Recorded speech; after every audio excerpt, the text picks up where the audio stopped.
Welcome, Starseeds. This is Dharani Akashic, Activation Catalyst, Oracle, Soul Guide, and fellow Starseed host for Unleash Your Cosmic Power, a podcast exclusively for Starseeds on a mission. This is the podcast to help you to unleash your cosmic power. We are the star beings, lovers of freedom, lovers of knowledge, lovers of life, who came to the planet with the intention to help liberate humanity from the fear-based chains of limitation and enslavement.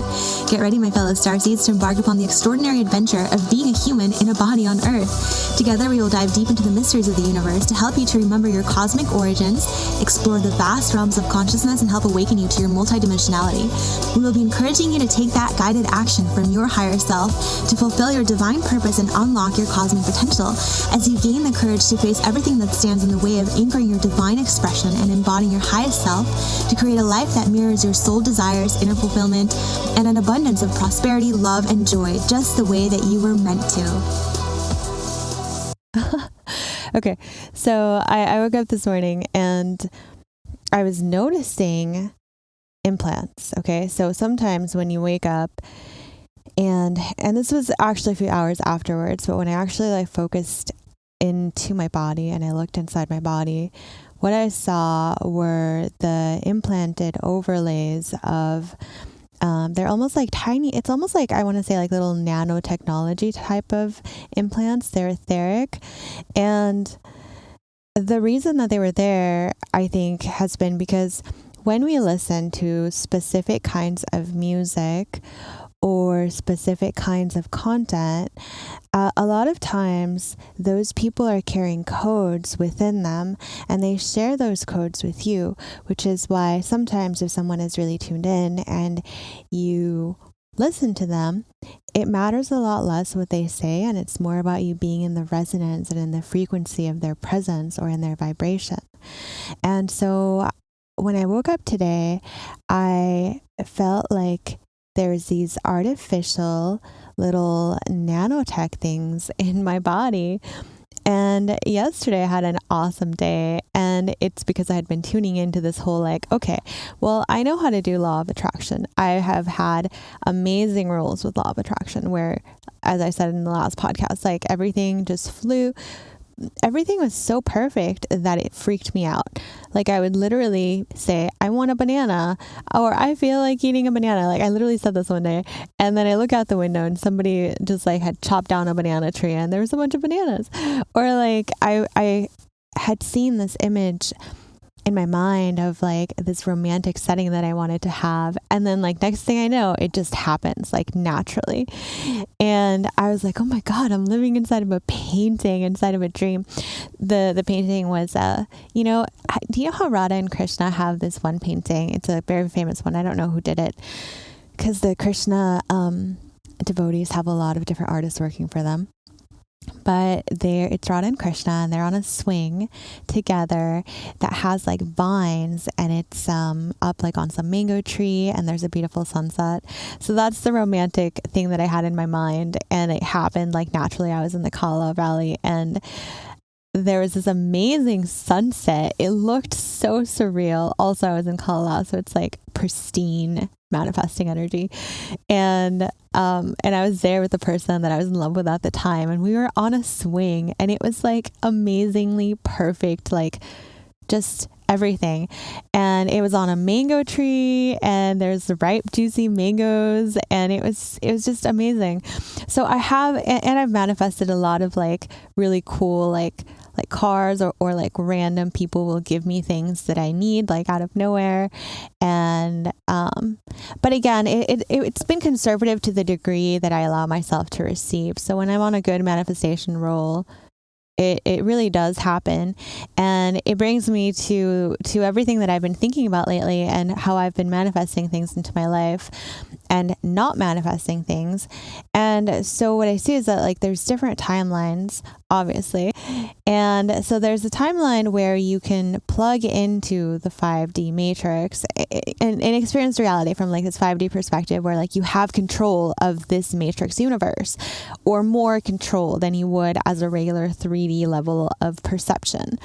And so a lot of spiritual people are moving into the I want to manifest things consciously and easily. And yes, please make it not take that much effort. And yes, I want my dream life. And there's nothing wrong with that. It's beautiful. beautiful. It's on the way to ascension. It's like you're stopping at the mall on the way to the big destination, right? So that's kind of what that's like. And the thing is, like, don't get stuck at the mall for like eons, which is what's been happening for a lot of souls. It's like they just get stuck in wanting to manifest and having new desires, and it never ends because you always have desires while you're here on earth. And in fact, if you think about it, that is what the Matrix is very, very good at doing. It just makes you want more. You want more health, more wealth, more power, more beauty, more friends, more of everything. You want an exalted experience. You want the next level dopamine high. And then as soon as you get it, you want the next, because we're addicted to that roller coaster of emotions, that roller coaster of not having and then having and filling it up. So it's like it's like we're oscillating between the polarity of like positive and negative, and at any point in time you can experience the positive or negative polarity of a particular theme or experience. So like with love, you can be experiencing having it and enjoying it very beautifully with people, and you can also be living the theme of love but be experiencing it in a totally negative polarity where like you're rejected or people don't love you, or like for some reason you keep pushing it away. And it can apply to any area of your life. So at any point in time we're experiencing a positive or a negative polarity of a particular theme or a particular resonance.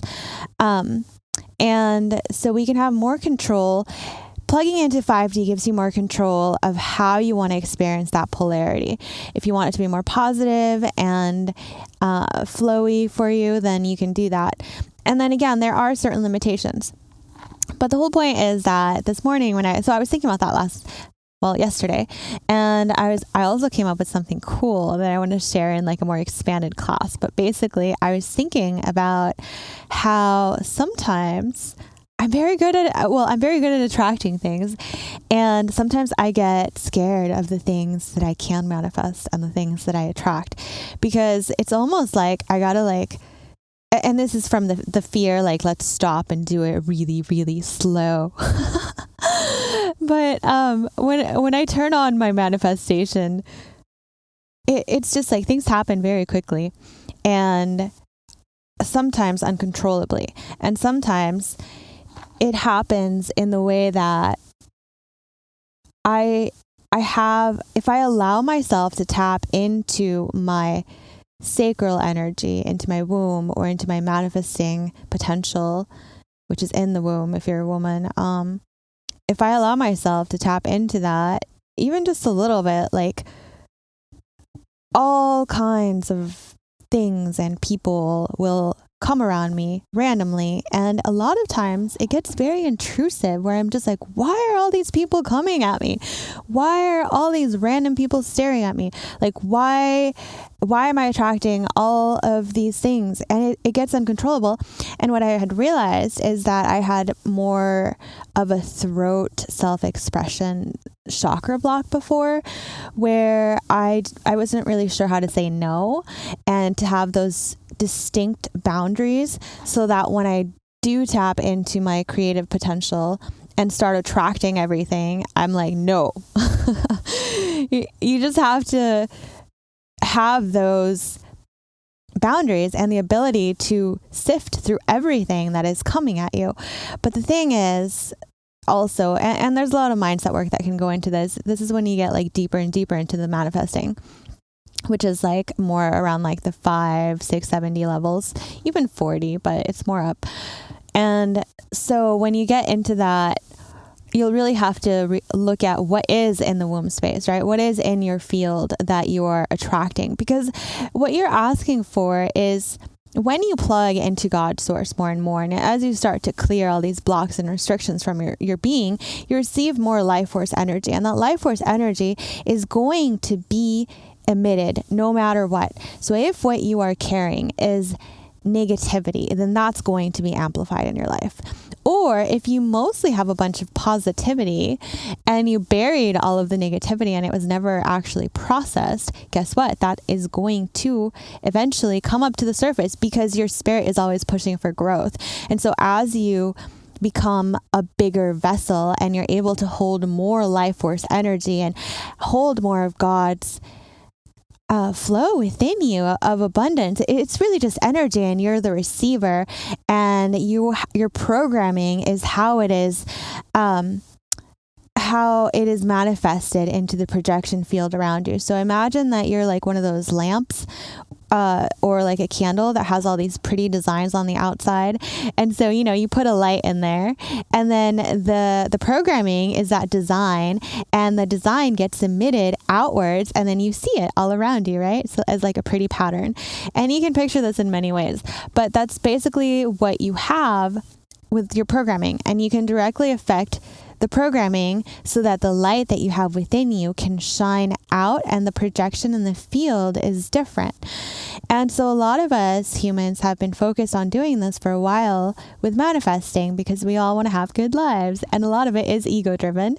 There's nothing wrong with the ego. It's just it's another programming thing that we can outgrow, change, modify, upgrade, etc.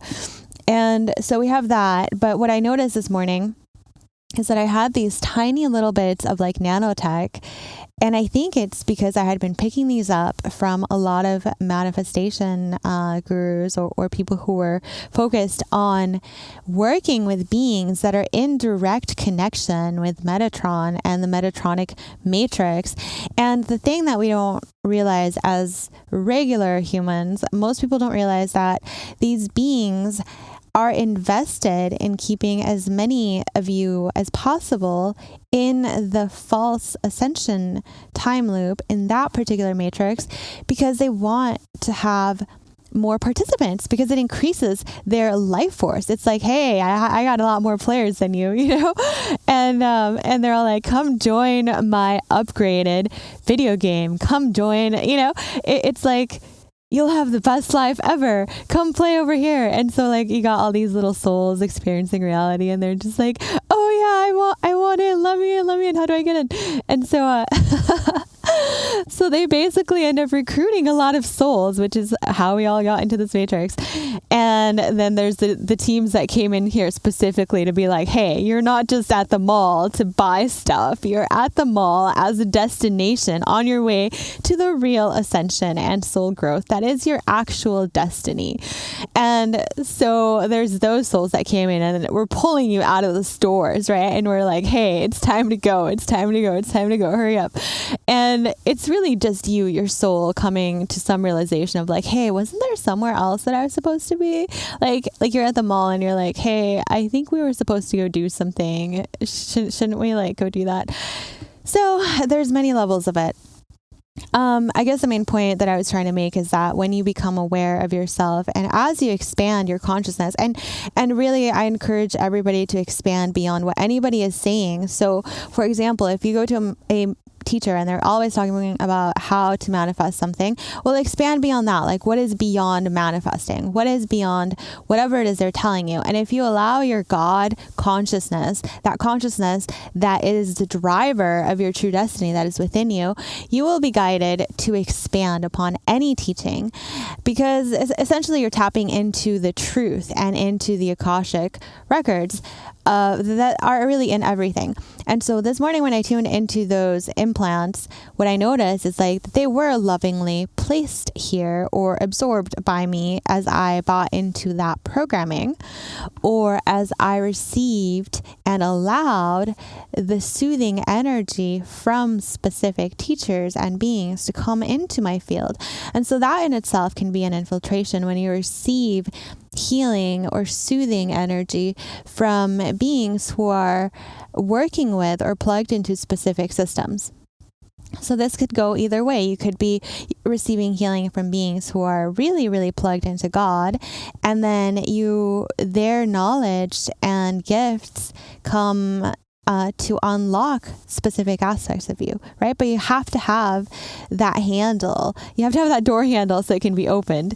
And this is what we're giving to the various entities, beings, and teachers all around us when we choose to listen to them or when we choose to receive something from them. We're opening ourselves up to what they have to offer, and some aspect of us picks it up. And so then you got to allow your soul and your higher self to decide whether that is actually in alignment for you. And it's okay if you pick it up for a time and then you realize that actually it's not in alignment anymore. And here's the thing that I wish more people would realize. It's okay to be wrong. It's okay to make mistakes. That's what we're here to do. We're all learning and we're all growing and we're all evolving. We all have wonderful gifts and we all have shadows because we're not fully awakened at that God source completion level yet. So lots of things can get in the way of us fully knowing ourselves, of us fully enjoying the truth of who we are and the truth of the reality around us. And a lot of us fail to see how, like what is God's truth on a particular subject. And instead we take on society's truth about your worth, or your culture or your partner's opinions become your truth, instead of, once again, like relating at the level of like, what does God think about this? And so I'll probably do some clearing or maneuvering around those implants that I saw in my body. And the thing about me is like, I saw the implants and I'm like, oh, I'm aware that these implants are here. And the thing is like, if you have your multi-dimensional vision or knowledge or ability, I don't know how other people experience these things, but what it looks like to me, it's like, I can see my body as myself, but then I'm also like in an external field and I can look into my body and I can see it as like the avatar within this matrix. And so I see the avatar and I'm like, oh, there's a bunch of little tiny nanotech implants in my avatar. And I'm like looking at it from like an outside perspective. And it's almost like, it looks like it, like how you would imagine a computer program, right? So it looks like there's like blue, like a blue outline of a body embedded into like a field. Sometimes I've seen this body on a table and it's being assisted by Christic golden beings. So they look like golden, like outlines of a body in this particular dimension. And then I've also seen my body as like a blue outline with it's just the avatar self with all of the meridians and the energy coming into it. And you can, again, like, it's like, you know how when you have a computer program, you can click like, okay, show me this and show me that, and then you can also hide specific aspects depending on what you click on. So that's kind of what it's like. If you're specifically tuning into something, you can see just that, and then you can say like expanded view, and then you can see a lot more, and it can actually get pretty complex. To like if they generally will not show you everything at once, like your higher self. So I saw that, and I'm probably going to have to go do some maneuvering around it. But not only did I see the implants and was aware of them, but I also saw why they were placed there and from who. And I also saw the loving intention of the person and the teachers, and how there is underlying love, which is the underlying truth of everything. Like, yeah, we are all one and we all love each other on such a deep level. Of course, we want to play with our friends. Of course that we want to invite them to come with us, whether that's to come with us to the mall and have a great time and buy cool new outfits and like, I don't know, like cool new cars and stuff. Or we want to go and explore deep space and we want to get the heck out of this matrix and go into the next universe and see what else is out there. Of course we want our soul family to come with us. So there's no like blame in this at all either. It's just, where do we want to go as a soul family, as a soul team? And I know that for me personally, well, I enjoy being able to navigate this realm with more ease. I know that at certain times things have been going against me because I've gone against them, and so there's been like obstacles, etc. And so I'm figuring out how to maneuver my avatar body, self, its needs in a harmonious way within this matrix as I fulfill my true divine soul purpose and mission, which is, of course, to fully integrate my own lessons, to fully recall my shadow, my soul, and heal any shadows for myself, and hope to inspire others to do the same and be of assistance when I can be and when it's allowed, and that being's free will is in alignment with it. So that's just something that I noticed today. And I want to encourage you to try this. Like, just tune into your body. Do you feel any implants? Is there anything that feels artificial in you? You can even imagine stepping outside of your body and looking at it and being like, oh, wow, hey. You might even see different kinds of beings around you, probably specific guides. Lately, I've been seeing a lot of the blue beings with the larger heads. But I think these are the ones from like Andromeda. It's funny for me. You know how like you might have always seen, like, walked past a certain tree or a certain bush or flower or something in your neighborhood, and it's always been there. So you're just like, oh, it's always there. So you never really pay attention to it. That's kind of how our psychic senses are. It's like we've been in contact with our guides and our soul family and our soul team, and we have all these untapped abilities because they're there all the time. And so you kind of get used to them and stop paying attention to them. And especially if society doesn't require for you to use them, then you just sort of forget about them. And it's almost like you don't even remember that you have that. And so that's such a huge process for us who are waking up and the starseeds here. It's like, you have these amazing abilities. You just need to remember that you have them.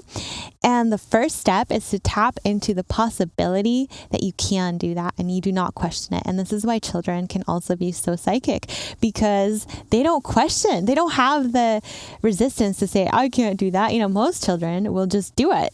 And this is how it works. If you just, and that's kind of what happened to me in my childhood. Like, I was always asked the answer for things, and I always knew the answer, and I could just tap in and get it. And so it kept that door open for me. And yes, it was needed for my survival, and it saved my life a lot of times. And so a lot of people didn't have that growing up. And so you just need to find a reason, such as your own desire, to tap into all of these extra senses that you have, so that you can use them and utilize them in whichever way would serve you and your soul the best. All of the different psychic senses, such as like clairvoyance, claircognizance, like all of them are really just one. And I think having that mindset adjustment when I was really getting back into it. So what happened to me is that I was always like really psychic, and then I wanted to be like everybody else, and I wanted to be very normal because my childhood was so not normal that I try to suppress and shut it all off. And then I obviously can't do that because my guides are too loud. And so then I started to get back into it and turn on the facets that I had turned off. And so what I want to say is that when I was starting to do that, I asked my guides, how can I turn this particular gift on? And they said, just connect to the knowingness of it and realize that it's all just data. It's just information. It's like, how are you receiving that data, right? So you open your eyes, your physical eyes, and you can see, but really it's just data, that like data points, like what, like that, in relation to each other, which is also a really interesting thing. So you can look outside and see that there's light shining and it's reflected back to you in a certain wave form, and it's a particular color, and you can see that tree or that branch or whatever is this amount of distance to that in relation to that other object. And so it's just like data points, like where are you in relationship to all of the other data points around you, right? Where is your avatar? And then in terms of like hearing, it's like, well, you're receiving data that you maybe that you're getting through a different network of, that's all I can really say. And it's funny when I try to describe these things, because a lot of times I find that I see the world how a baby sees it, where you just like know stuff and you just don't know how to explain it too well. So you're using a different network in a different part of your brain. So when you're trying to turn on that psychic sense or that psychic ability, you're basically just tapping into knowingness. And when you tap into knowingness, then it doesn't matter whether you can see it or hear it or feel it in your body or travel directly in that location, because you just know. And then from that knowingness, you can also decide, what is my preferred way to receive this information. And for me, I'm a very visual person, and I will also like hear and sense things. I mean, they're all pretty much on, but even with like astral travel, I feel like I just see things, and I can be there in the room, but I also just like see stuff. And again, I could probably practice that more. It'd be fun to start a group for that. But I just tap into that knowingness. And when I tapped into that knowingness, all of the senses turned on, because I realized that I just know, and it's more about knowing, and in a way that's more like intuitive. Some people would say intuitive feminine knowing, where like it's just there, everything that has occurred at this particular location in any point in time, you just know. And you can pick and sort and choose like which timeline it is, where is this happening? And so becoming a multidimensional, multi-sensory being, you just tap into knowing, and that's it. It just translates itself. So you could go the longer route of wanting to actually hear the way that humans hear with sound, but everything is sound and light and frequency. So how do you want to translate the knowingness that is already there so that it makes sense to your human vessel? It's really more about that. Another tip that I wanted to give you guys is that you don't have to apply the human laws of physics in other dimensions, which should be really obvious, but sometimes it's not, because sometimes when you're first starting out, you want to move in a similar way as you do in the 3D physical realm. And so you kind of create more work for yourself, when in reality all you really need to do is tap into your imagination, and that's how you move in the upper dimensions. You can just create it. You just are there. You just go, you just know, you just speak to the person, you just communicate your knowledge, you just tap them, and communicate and translate code. It really does depend on your intention, actually. If you have the intention to harm others or to do something that is purely selfish for your own selfish gain, you will probably not be able to travel into certain realms or certain dimensions, or you will be limited in your ability to do so.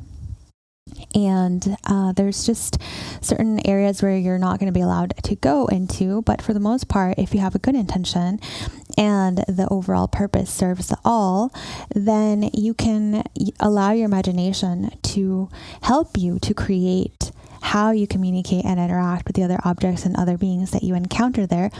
And it doesn't mean that you have to stick to how you move in the physical realm. So you don't have to walk there. You don't have to climb. You don't have to do any of that. You can just be there. You can just imagine it. You can create whatever spaceship vessel you want. It's really about allowing your thought forms and imagination to work. And that's why a lot of times you are having to reclaim that inner child innocence within you. And that's why it's so precious, because you're basically a stem cell. You are a fountain of energy that has no boundaries and no limits, because you're the closest that you were when you were with God, or you're coming back from, like the resting place. And so you still have a lot of energy. And so when you preserve that innocence, a lot of your psychic gifts are also preserved, because you don't have something in you that says, no, that's not the way that the laws work. You're still in full remembrance of what it's like to move at all of the other dimensional levels.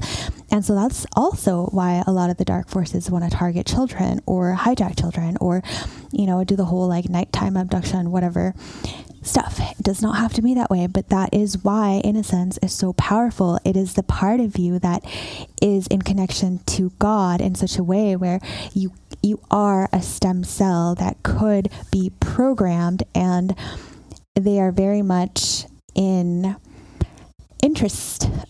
They're very, very interested in learning how to program these children, so that they can use them as a means to infiltrate various systems, various stargates. And so you just as you regain, if you were one of these children that this happened to, remember that you are a child of God, and you have to heal all of that and put it together with God as your witness. And if you are not one of those kids, and there's a lot more that I could say on that, but that's a much longer topic than I'm going to dive into right now. But if you're just waking up your psychic gifts, you really want to reconnect to that inner child aspect, because the inner child is the one that holds all the power. The inner child is the innocent being that has no programming and can therefore have the most fun in the upper dimensions and the most power at the same time, because you are not limited by any belief. You're not limited by really anything. And you also don't really have a dark agenda. Like, other beings can try to influence you, but you are generally a pretty free, happy being. I know that when I walk into stores and I see little babies, I'm just like, oh, there's a perfect little free human being in a body, or there's like this perfect enlightened master in a baby's body. And it's really funny to be aware of that contrast at the same time. Something else that you might want to watch out for is that some of us have made very interesting choices in different lifetimes. Some of them were obviously not in the highest good of the planet and were more power-based. They were choices to increase our own personal power rather than to benefit the collective. And so some of these beings have realized that this false matrix is actually like collapsing in upon itself, and it's going to end, and it's just a matter of time. And bringing in the timelines, rolling it up to the upper dimensions. And so they have been allowed to come back and somewhat like redo their negative choices. And so I know that for myself, I've had the distinct memory of like, I've done this before, and I know what happened in that timeline when I actually helped that being and I allowed them to convince me to do this, and it did not go well for me, and it did not go well for them, and it did not go well for humanity. So I need to really pay attention here. What is the next right move? Listen to my inner guidance. And so a lot of us are in this timeline trying to decide once more, being given another chance to make the correct choice that is in alignment with our highest good, which is also in alignment with the highest good of God, and or not really God, but the creations of God. And so if you feel like you're repeating the timeline, that's probably why. It's kind of like that deja vu moment, but it goes a little bit deeper. And so some of you have to be aware of the fact that while there are aspects of you that are choosing to align fully with God Source, creator of our souls, there's also aspects of you that are not completely, they're not down with it. And so they might try to come back to convince you in one way or another to make the wrong move again, or they will try to alter the timeline and persuade the aspects of you that have done enough healing to get back on the original ascension, organic creation ascension timeline, and they will try to come along with you or infiltrate you. And so you have to ask your highest self. And a lot of times I don't even mean like your other aspects that are existing on other planets, because those might not be the purest. We've all had lots of different lifetimes, and some of them we have not been the best characters out there. And so I always suggest that people go straight to God's source for everything. And if you really have a guide that you love, then you can also communicate with that guide. But straight up, just go to God Source, creator of all beings, and ask for the truth, God's pristine divine truth, to be revealed to you about a situation, about a choice point, and really allow yourself to connect to the knowingness of what the most aligned choice is. And when you do this, you kind of have to remove yourself from the attachment to the outcome. And so that this is where you sort of create a separation between your avatar personality self that the ego believes itself to be, and your actual eternal soul that is more deeply attuned to God, and this is where you say, for the highest good, what is the best choice? And that way you take your own attachment, which could warp your answer or your ability to listen to the answer. And then that's where you make your choice from. When you separate yourself from the personality and are willing to receive the truth that is in the highest alignment of all beings. And when I say that we have not always been the highest, best moral characters in different lifetimes, that's universal. That goes for everybody that has been in 3D pretty much, unless you're just like, this is your first lifetime from the angelic realms. And so we've all been there. It's not a judgment. It's just like, we're all learning this together. Which way do we want to go now? Hey, let's help each other to make the right choices this time and not move in the direction of that points us away from God's truth. And so that's why something that I came to realize is that as these timelines are merging and collapsing as we go back and create different choices, a lot of times these choices are things that affected the entire planet, the whole world, different planets, different wars, different outcomes. So as we heal the timelines and recoup all of our soul aspects and soul energy, and we pull those out through healing into the organic timeline, there's like a residue that needs to be integrated, and the timelines begin to merge and collapse, so that sometimes we find ourselves in places where everything is mixed up. That's there's like the whole Mandela effect. People remember things differently, and this actually applies also for different characters and the way that you experience different characters in time. So in certain possibilities, there have been like different, I want to say like demigods playing different roles and different parts. And in some of those, they were the good guys. And in some of those, they were making the more gray area or not aligned choices. And everything is coming together and converging so that we can heal it. It's really about us sifting and condensing all of our energy that we have exerted in the wrong direction and asking God to help us to have the strength to heal that choice point and understand in full compassion for ourselves and everybody involved why we made that choice and why it was not in alignment with the truth of who we are at soul. And so when we fully get the lesson and understand it, that's when we can extract and take our power back. And as you take your power back, some of that timeline starts to collapse and things get more condensed and they merge. And this is what I mean by everything's all mixed up, because now you're in another timeline. And I think a lot of this happens when you actually go to sleep and wake up. You're like, oh, I woke up in this timeline. That's when it's most obvious to me. But sometimes it can even happen like moment to moment to moment. And oh my gosh, like I had this experience. I've had a bunch of experiences that are a little creepy, not creepy. I don't want to insert fear into it. They're very interesting. So I've had experiences where I was literally about to die in a car crash, and I felt them pick me up and put me in a different timeline because it wasn't that. And I wrote about that in a post a while back on Facebook. Then there was another timeline where these negative beings found me and I pretty much died. And so they were preventing that from happening by shifting the timelines. And like, it goes from like the strangest things where even like so I do some like real estate stuff. And so some lockbox codes have been changed in the timelines where I'm like, hey, I always put in the specific code into this box and now it's not working. Oh wait, in this timeline it's a different code. And it's like, what? So stuff like that. Or even like my GPS will take me to a completely different location than what I had originally put in. And then at that location, it turned out to be like a safe hub for me, where I felt that there was like a middle of the day timeline shift where I was being targeted severely.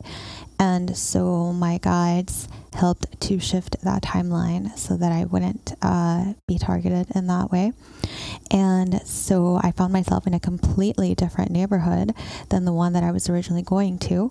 And when I got there, there was this person who has been helpful to me in the past, and he's totally GC. And he was like, hey, what's up? I haven't seen you in a while. And I was like, oh my gosh, yeah, I haven't seen you either. So we had this little interaction, and I just know that he's GC. And I was like, oh, that's what happened. I had a little timeline shift in the middle of the day because I was starting to get into some hot water, some dangerous spaces with the attraction that I was pulling in, like the energies that I was calling to myself. Because how it works for me, it's like if I tune into a specific being or a specific energy, and again, I don't violate free will or anything, but if I tune into a specific area of the galaxy, even, like, things just start to get more amplified and revealed. And sometimes I've been, like, told by the beings there, they're like, hey, leave us alone. I'm like, okay, sorry. And this happens too with, like, other things. But again, I'm very respectful. Like I'm not going to go somewhere where I'm not, like, welcomed or something. And I hardly ever do that. But I'm just saying, like, if I tune into something, it is amplified, expanded, and I just get information and I know more stuff about it where I can communicate with the beings there. So that day I had been tuning into curiously. I was doing it out of curiosity. I was trying to figure this one thing out. And so I was tuning into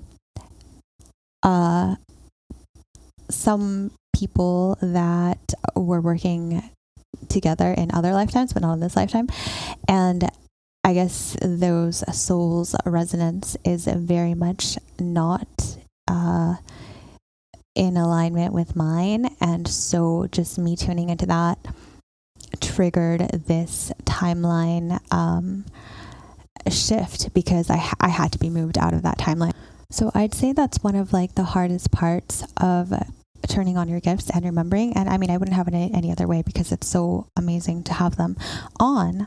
But when you shift timelines, the people there probably will not remember or won't know which timeline you came from, because even though they have soul aspects that exist in the other timeline, they might not be communicating, and there's a reason for that.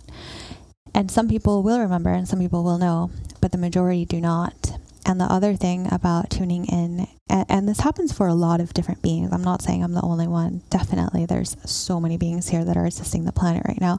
This is how my experience has been going, and I'm just sharing that so that maybe you're inspired to remember the truth of who you are, and so you can also be part of the wake-up call here.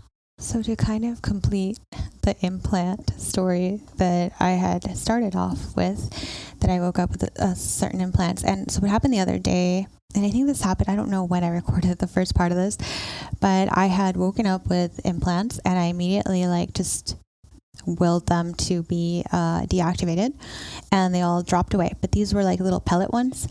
And then the next time that I woke up with implants, they were different. They were more like strands of light that were woven into the muscles.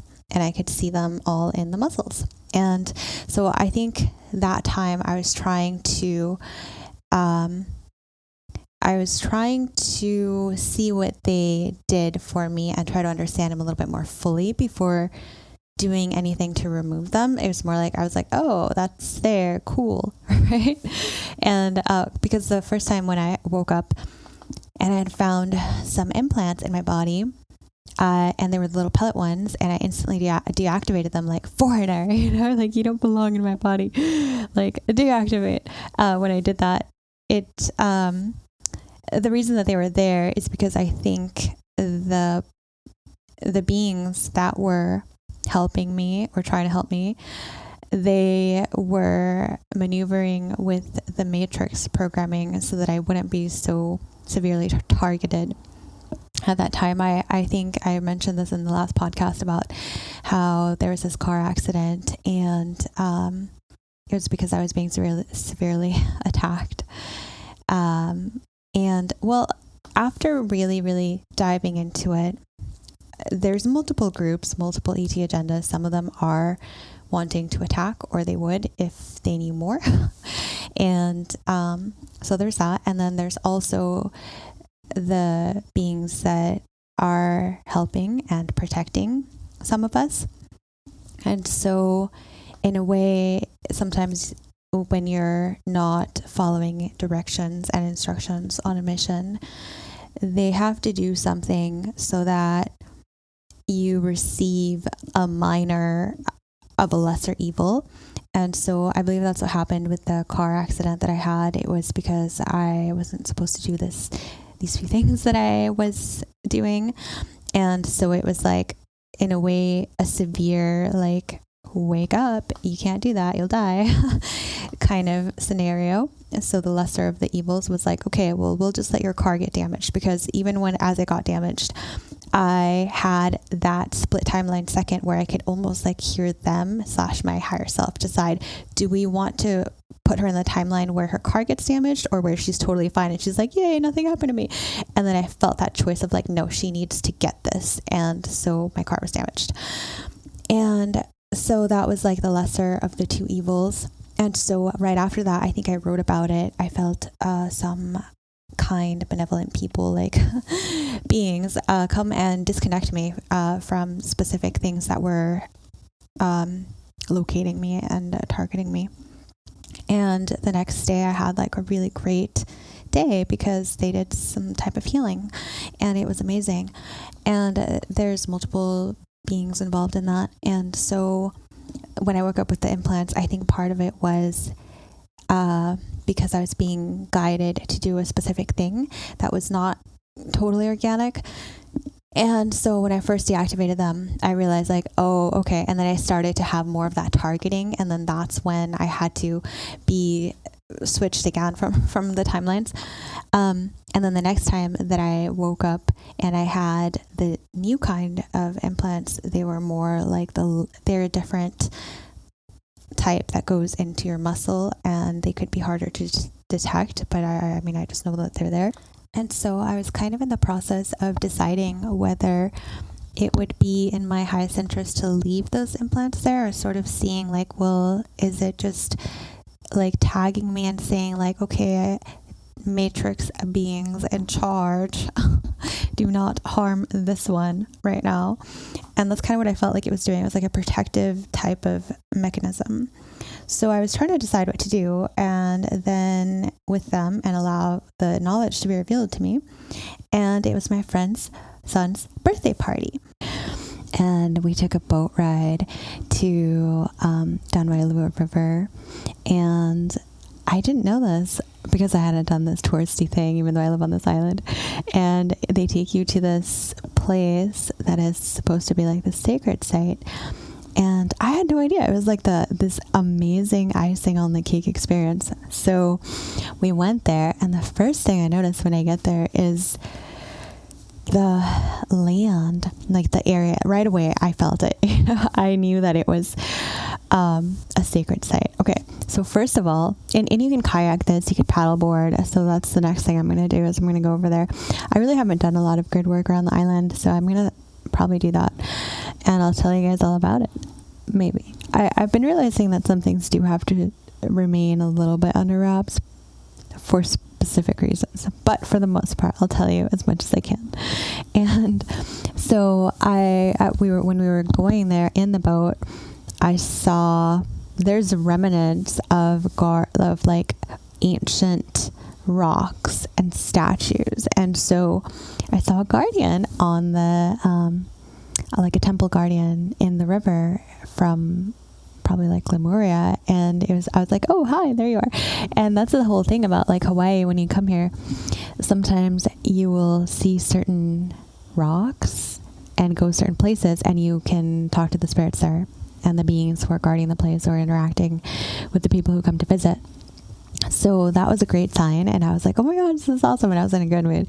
And then we get to this place, and then all of a sudden they're like, oh, we're taking you to this 200-yard walk. Because they want to tell you like how it's such a short walk, right?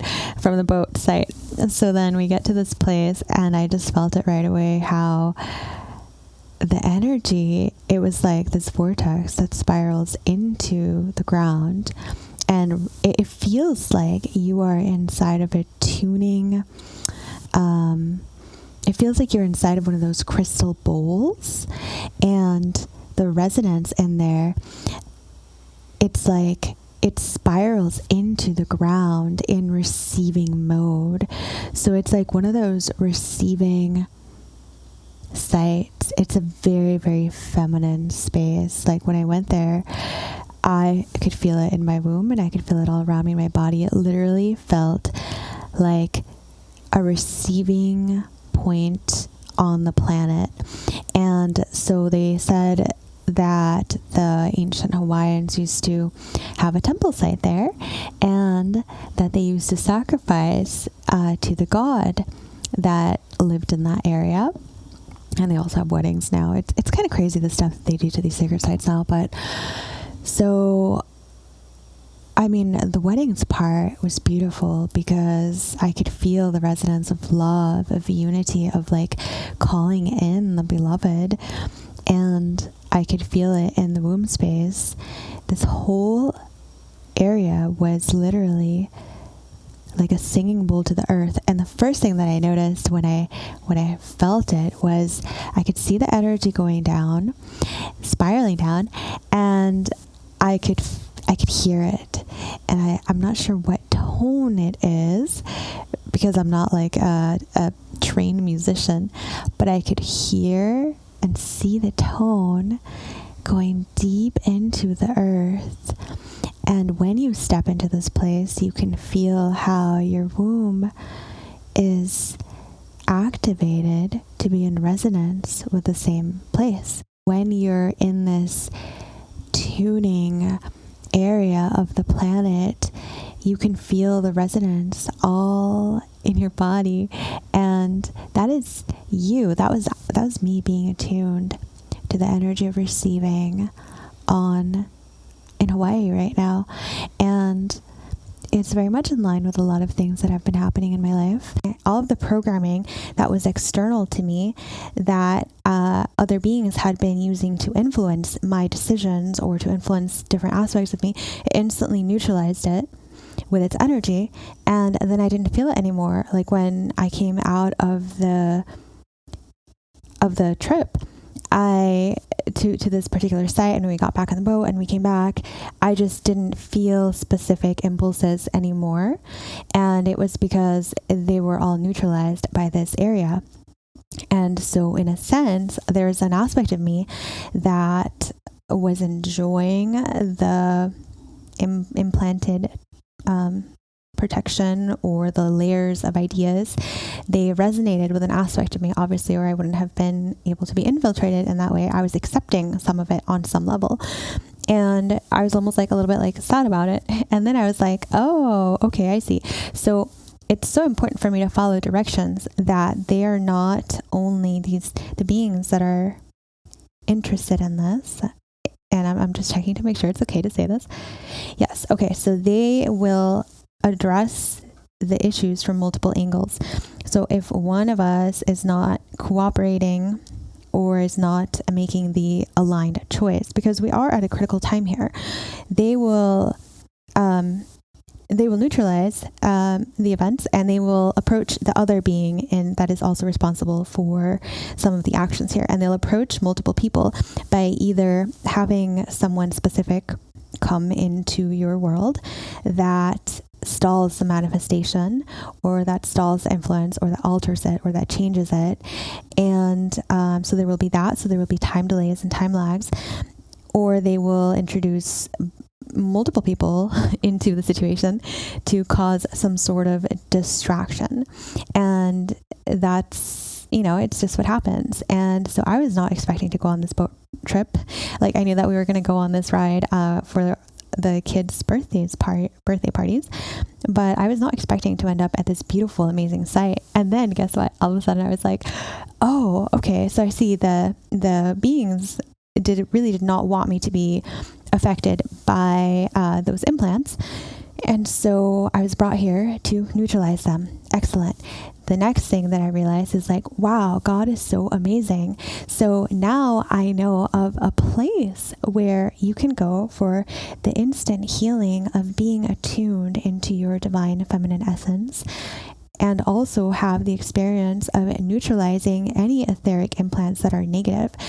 Because what the earth is doing is it's pretty much a vortex that is sucking in negative energy. Well, it's sucking in negative energy from whatever is around it, whatever you're willing to give up. And so I can see how certain beings coming to that place would, according to their own filters, translate the energy of the earth being able to take in that negativity and transmute it as desiring sacrifice or desiring some type of interpreting that energy as hunger.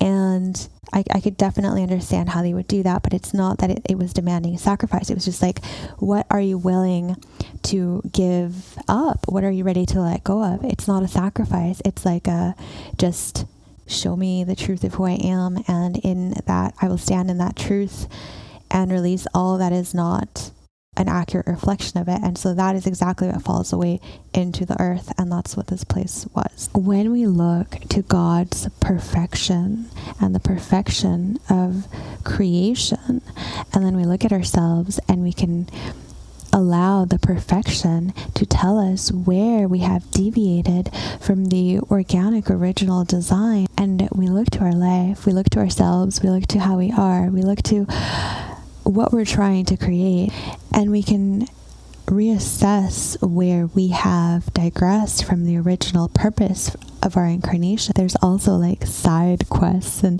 it's like a tree, right? So the tree can have many different branches, but there are always those specific nodes. If you actually look at the tree, there's specific sites where the next branches will come out. And people will refer to this as understanding your history, looking at what your ancestors carried genetically as belief systems, as habits, as traditions. Those are also part of the design that you are equipped with right now. But you can also just look and have the intention of what is God's perfect design? What is the sacred geometrical pattern that is involved here? And when you look at that, you can attune the current history that you carry, the current design that you're working with, and correct it so that it is an accurate representation of God's perfect geometrical pattern. Because when you get to 7D and you look at the manifestation, you'll see that at that level, it really is, it makes the way that the codes are set up, it looks like a beautiful pattern. And you will understand exactly how that code and that particular pattern gets translated into this particular dimension. I've known of a lot of artists who choose to use sacred ratios into in their art and in their work, but you can also apply this law of sacred geometry and sacred ratios. And I'm talking about the organic ratios, not the Metatronic reversal ones, but the organic ratios to any area of your life. And my friend asked this question this morning, and I was so happy that he did, because it relates to this exact method that I'm using to unify and harmonize a situation using the ratios of sacred geometry. This morning, one of my Facebook friends asked how he has a question. It said, what's your experience with radical honesty? And he is like a relationship coach. And I really like this question because I had an answer. I love it when people ask questions. Don't we all? We all have something to say, right? Yes. Okay, so he asked this question about radical honesty. And I realized that my experience with radical honesty is that usually people who want to practice radical honesty, it comes from a place where they're actually kind of tired of suppressing their truth. And so they want to go the route of radical honesty because they don't want to have to monitor what they say to you anymore, because they are tired of having to somewhat soften or bend the truth for someone else's comfort. And usually when people want to say that they're like on a radical honesty thing, it comes off as really harsh. So from a psychic perspective, everything is felt and seen and known. And what happens with us is that we are usually not ready to hold two seemingly paradoxical truths together, such as loving multiple people deeply in this lifetime or in multiple lifetimes and then running into all of them at once, or finding multiple people attractive. That could be pretty hurtful for a partner, especially if they're basing their self-worth off of you mostly. And so I was saying that in theory, we can conceptualize that these truths can be possible. Like you could think like, oh yeah, of course, like it's possible to be attracted to multiple people. Of course, it's possible to love multiple people. But we can get really uncomfortable if we have to place our immediate attention on it because the ego steps in, right? So like maybe at first you're kind of okay with something, but then your ego is like, wait a minute, you should be mad about this, or wait, you should be sad. This means this person doesn't love you. And so according to society, our ego is trained by all of like the collective programming, right? So that bit of information, those paradoxical truths, don't really make sense to the ego.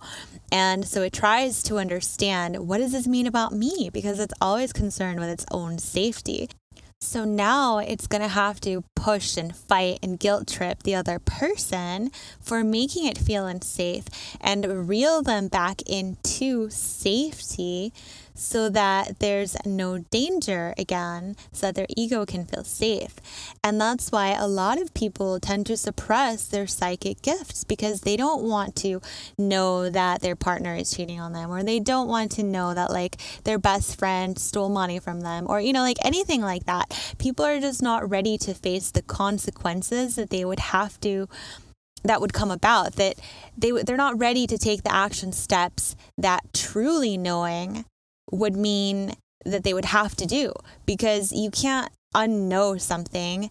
And especially if it's something really important, it's going to move you to action. It's just, otherwise it's just going to linger in the back of your mind. So people will suppress all of their psychic gifts just for the sake of not having to make those life choices. But the thing is that God has created this world in a very perfect manner. And so with anything, I always want to ask myself, well, what is God's truth here? How can I express this in a harmonious way? So think about like a trine, right? So a trine, like an equilateral triangle. It pretty much goes like this. So there's God source at the top, and then you have like divine mother at the other edge of the triangle. And at the other point, you'll have divine father. And so I like to see all of these points as like the tri-wave unity field. And in the middle, or on the opposite side, you would have the divine child. And I also like to see these points as either like God's source, which is infinite, everything, and then the divine child is more like the witness that is witnessing the combination of divine truth, which is more like the father structure, and divine love, which could be seen more as the divine feminine structure. So all of these together in combination, they form an equally informed tri-wave plane field. And so when you apply this to anything, really, it'll give you such a beautiful, harmonious way to interact with other beings. So essentially, you want to take the tri-wave perspective to where not only are you giving people truth, but that truth includes love, and it also includes God's truth.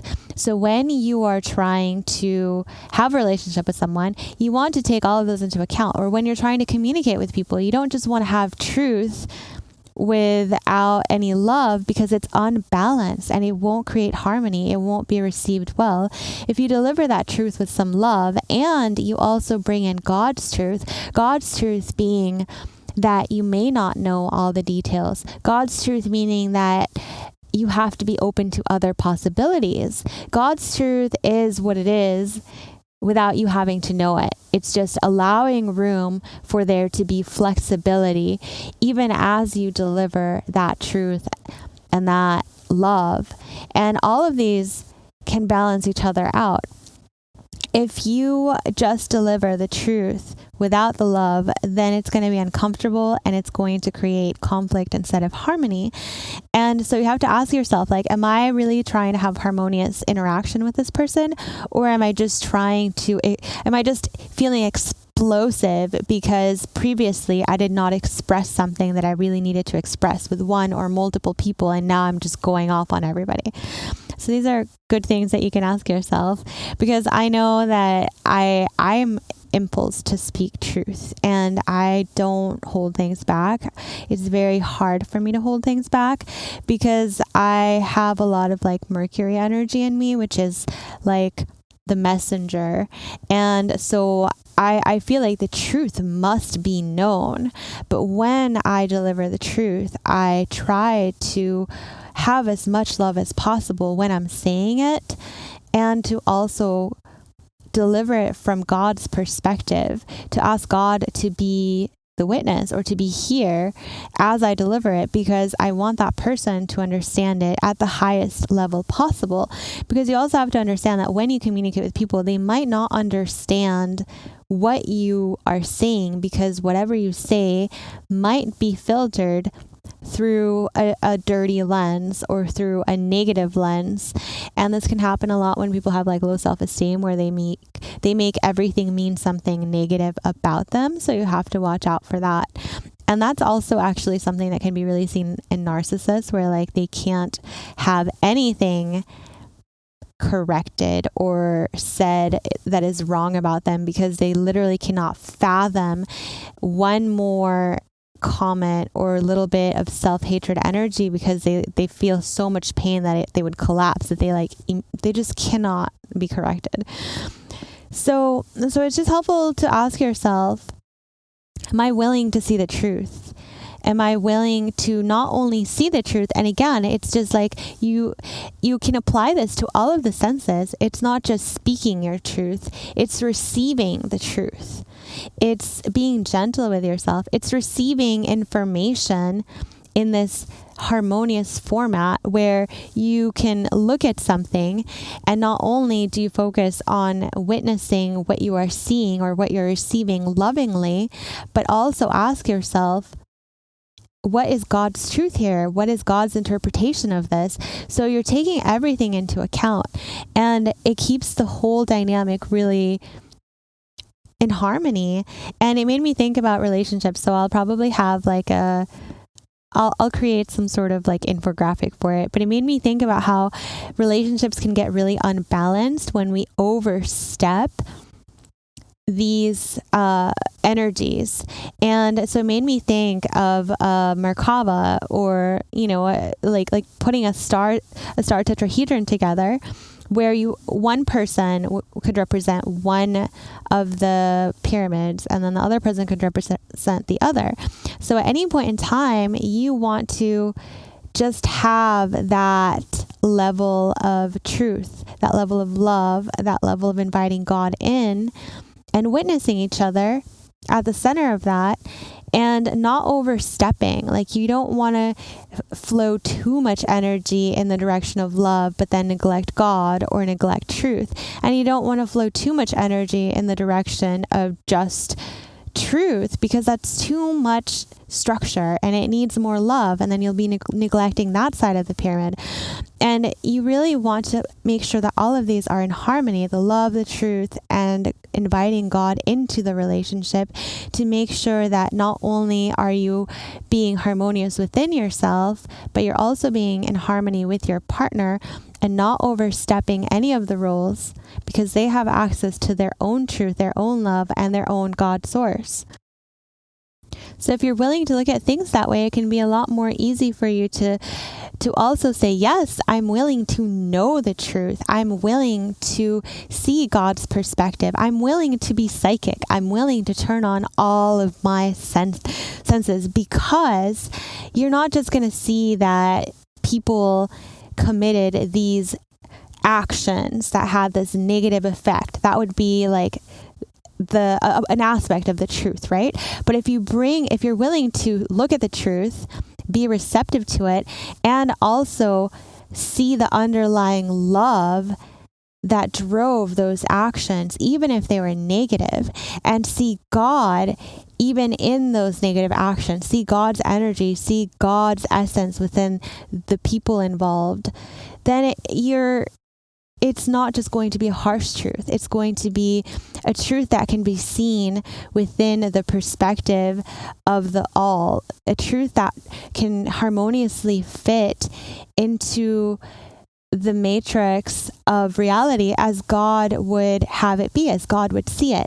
And then you're much more willing to be aware, because it's not just seeing things that are scary, seeing things that you don't want to see, seeing things that might be traumatizing. It's seeing things as they are and knowing that you are safe while you are seeing them, because you see the real deeper truth, which is in that unity field. And it allows you to have access to so much more of yourself, so much more of other people, and you're able to understand your relationships in much deeper ways. And again, if you're an intuitive, you don't need to think about like the technicalities of like, oh, I gotta include truth, more love, more God. And you don't think about things logically. It's just like unity field. You know what it feels like, you know what it is, and you just know it, and you tap into the deeper truth of everything. And so you don't have to know the step-by-step instruction of everything. You just tap into knowingness, into unity, and all is revealed. And so that's what I mean a lot of times. Like, even, this is funny, but when I was in school and I'd have like math problems, and I'm not like a huge math person, I really enjoy math for what it is on certain levels, but I guess I'm just not a person that can be forced to learn something if I don't find it interesting.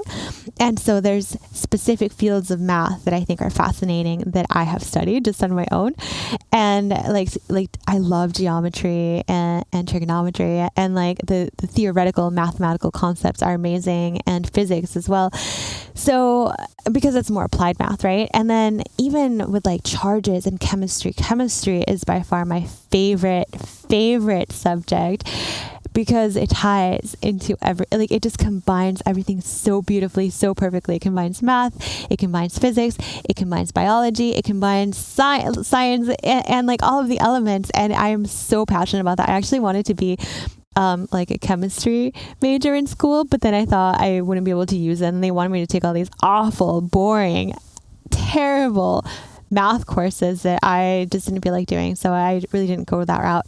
But I've always loved chemistry. So anyways, back to math. I had to go, like tune into the answer sometimes when I didn't know and would be taking these multiple choice tests, and I'd be like, what's the answer? Like, I would just know the answer. I'd see the problem, know the answer, not do any logical stuff at all, but I would just know. And then I'd be like, okay, let's do the work. And then I would do the work, and it was the exact same answer. So this would just happen like instantly. And then if I really tried to do it and then I got nervous about it, I couldn't do it that way anymore. So I want to encourage all of us to take that little kid approach to where you don't question whether you can do something. You just go for it and you just do it. You just tap in and you know the answer.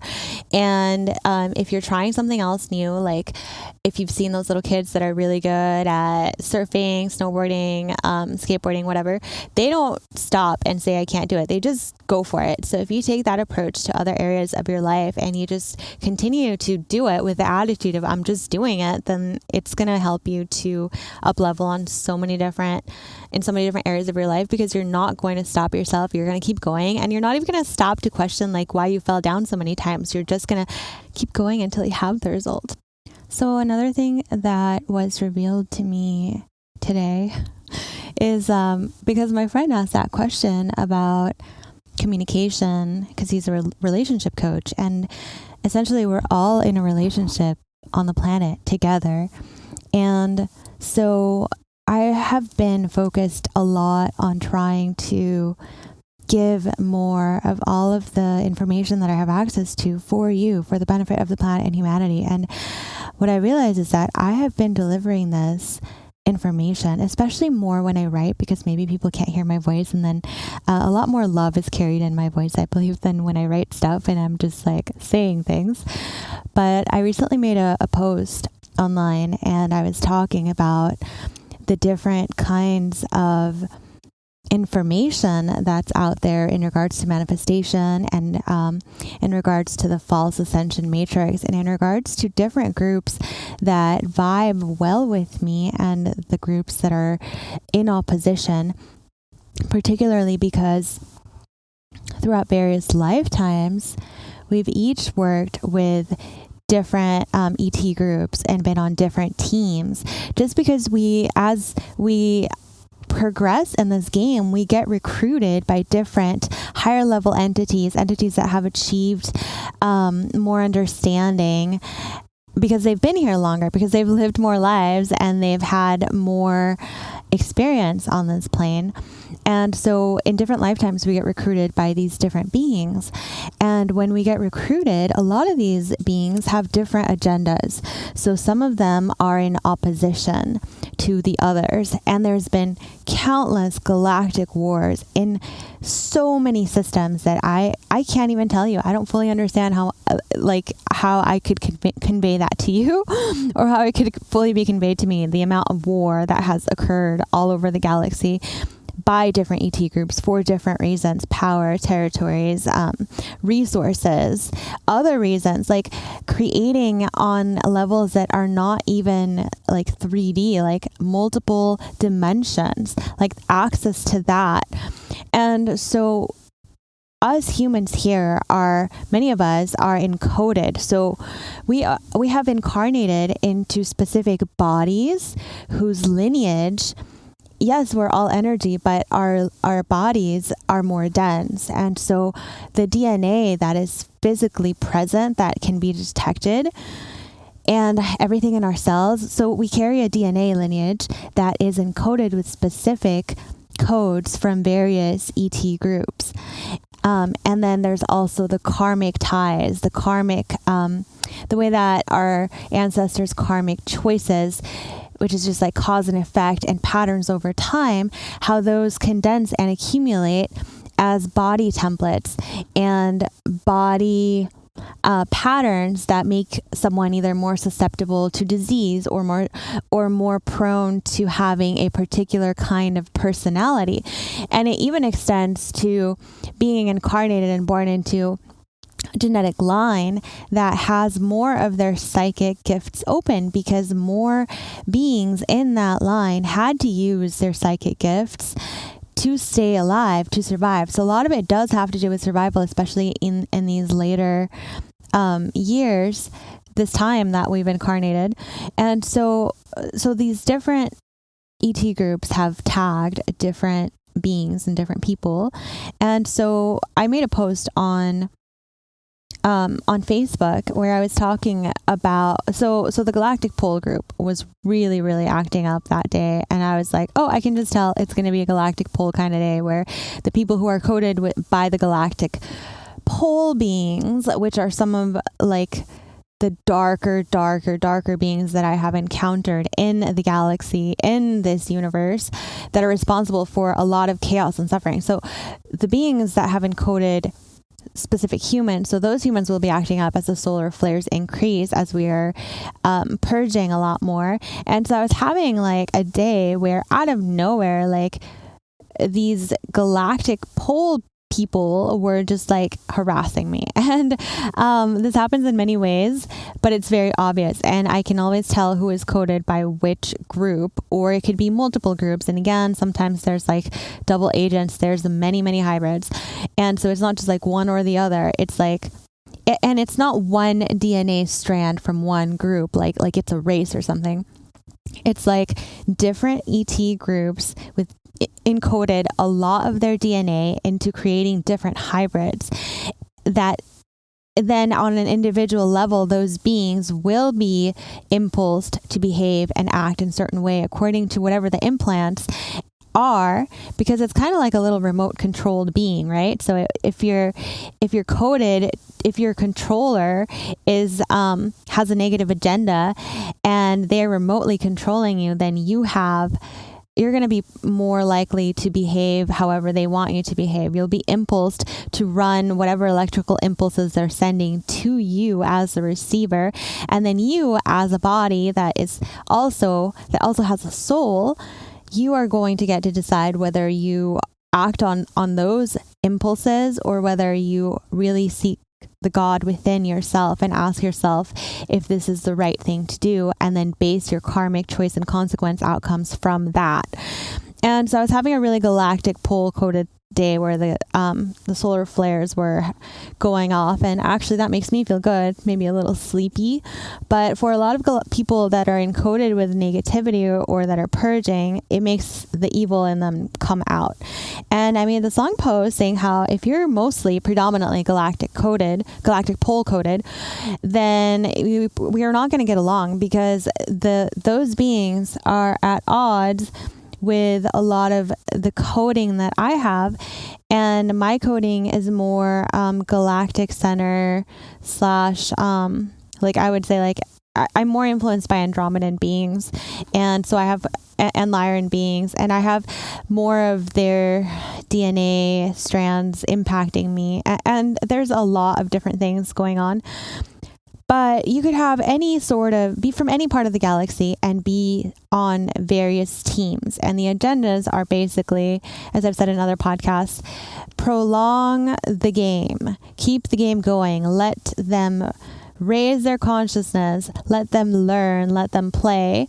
And the other agenda is, let's just end this game. Let's end it. Let's try to help as many as possible to just leave this game. It is unethical on so many levels. I'm talking about the aspect of creating a AI experiment where soul fragments have been merged with AI to see if consciousness could be actually like put together. It's like a Frankenstein type of creation, and it's been used as an experiment on different levels for different things. It's been used to rehabilitate certain souls. It's been used for extracting. Well, there's been one side of it has been to help rehabilitate souls that whose worlds have been completely annihilated. And so there's different parts of the game that are dealing with that and helping those souls to rehabilitate within the Matrix game construct. And then there's the timeline that I'm tuning into is where AI has specifically been merged with tormented soul fragments to see if consciousness could survive within AI, to see if organic soul consciousness could exist within a machine, and merge AI and real God souls together. And it's been in my opinion, very unethical experiment on a lot of different levels.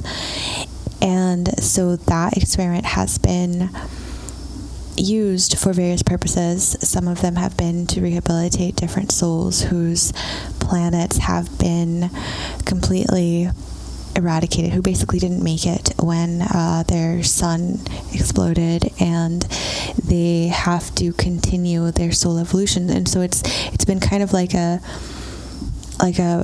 there's been a plugging in of specific beings into this game that have been merged with this AI.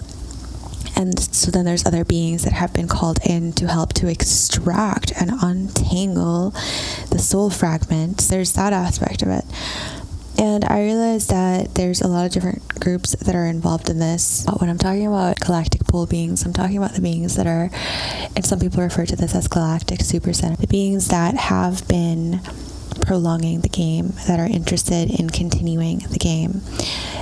Whereas there's beings that are outside of this construct that are just interested in quickly retrieving as quickly as possible and as gently as possible as one can be to retrieve those soul fragments, bring them back to God, and end this game. And so what happens for some people is that the game has immune system that will attack those beings sometimes. And some of the souls, it's also been used as a way to contain specific beings because God loves everyone, and you cannot ethically destroy a soul. And so in an effort to rehabilitate certain beings that refused to cooperate with the laws of God, they've been put into these specific zones of rehabilitation where they can gently learn about oneness with all, to have empathy, to basically they're distilling their spirit and purifying themselves, and it can take a very, very long time.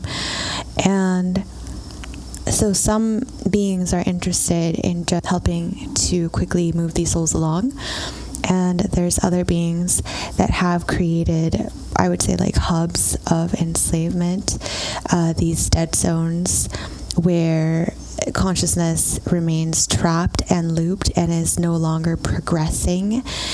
And this has gone on for lots of incarnation cycles within the game. I'm part of the beings that want to help to extract the soul fragments as quickly as possible and help them to come back to God's source. And some groups have the agenda of wanting to prolong the game and just wait it out, let it take as long as it takes. If you have come in here, you have pretty much agreed to let part of your being forget, and it starts to deteriorate as the matrix continues. And so we've gone through different cycles of awakening and falling back asleep. And so to an external being who is watching this, it does not seem like it's been an effective way to, it's no longer really the way to go. And then there's the ones that are more interested in keeping this going. There's also been specific zones where there's beings who are in charge of continuing to keep souls plugged into this game, and they actively prevent others from awakening, or they cause disruption to source. And so we would call those like negative beings, because they are directly contributing to the current reversals that go against God's laws, and they're actively invested in creating suffering for the organic souls that have been lost in here. Finally, after many cycles of existing here, some of these souls that were previously aligned to the really negative agenda have been given the chance to make the correct choice, to be placed along specific timelines where everything is slowed down, right? So they've been allowed to come back in to retrieve aspects of themselves and reclaim their innocence, reclaim their ability to turn on their Christic light body and rejoin the real ascension timeline instead of the one that they had chosen before, which was to continue to create chaos in the world and prolong the false phantom timeline. So I wrote this very honest post about how I feel about this, and I was basically saying, if you're predominantly galactic pole coded, then you're not going to get along with me, and either we have some work to do or you're clearing this out, but you're not going to get along, because their coding is going to impulse you to behave in very negative ways towards me at one point or another, depending on how the pole is feeling. And so I've been delivering a lot of truth with less love, because I've just been so like, okay, if you're this, then just don't even come near me, because I don't want to have to deal with the damage caused by these particular beings. And in my life, because they can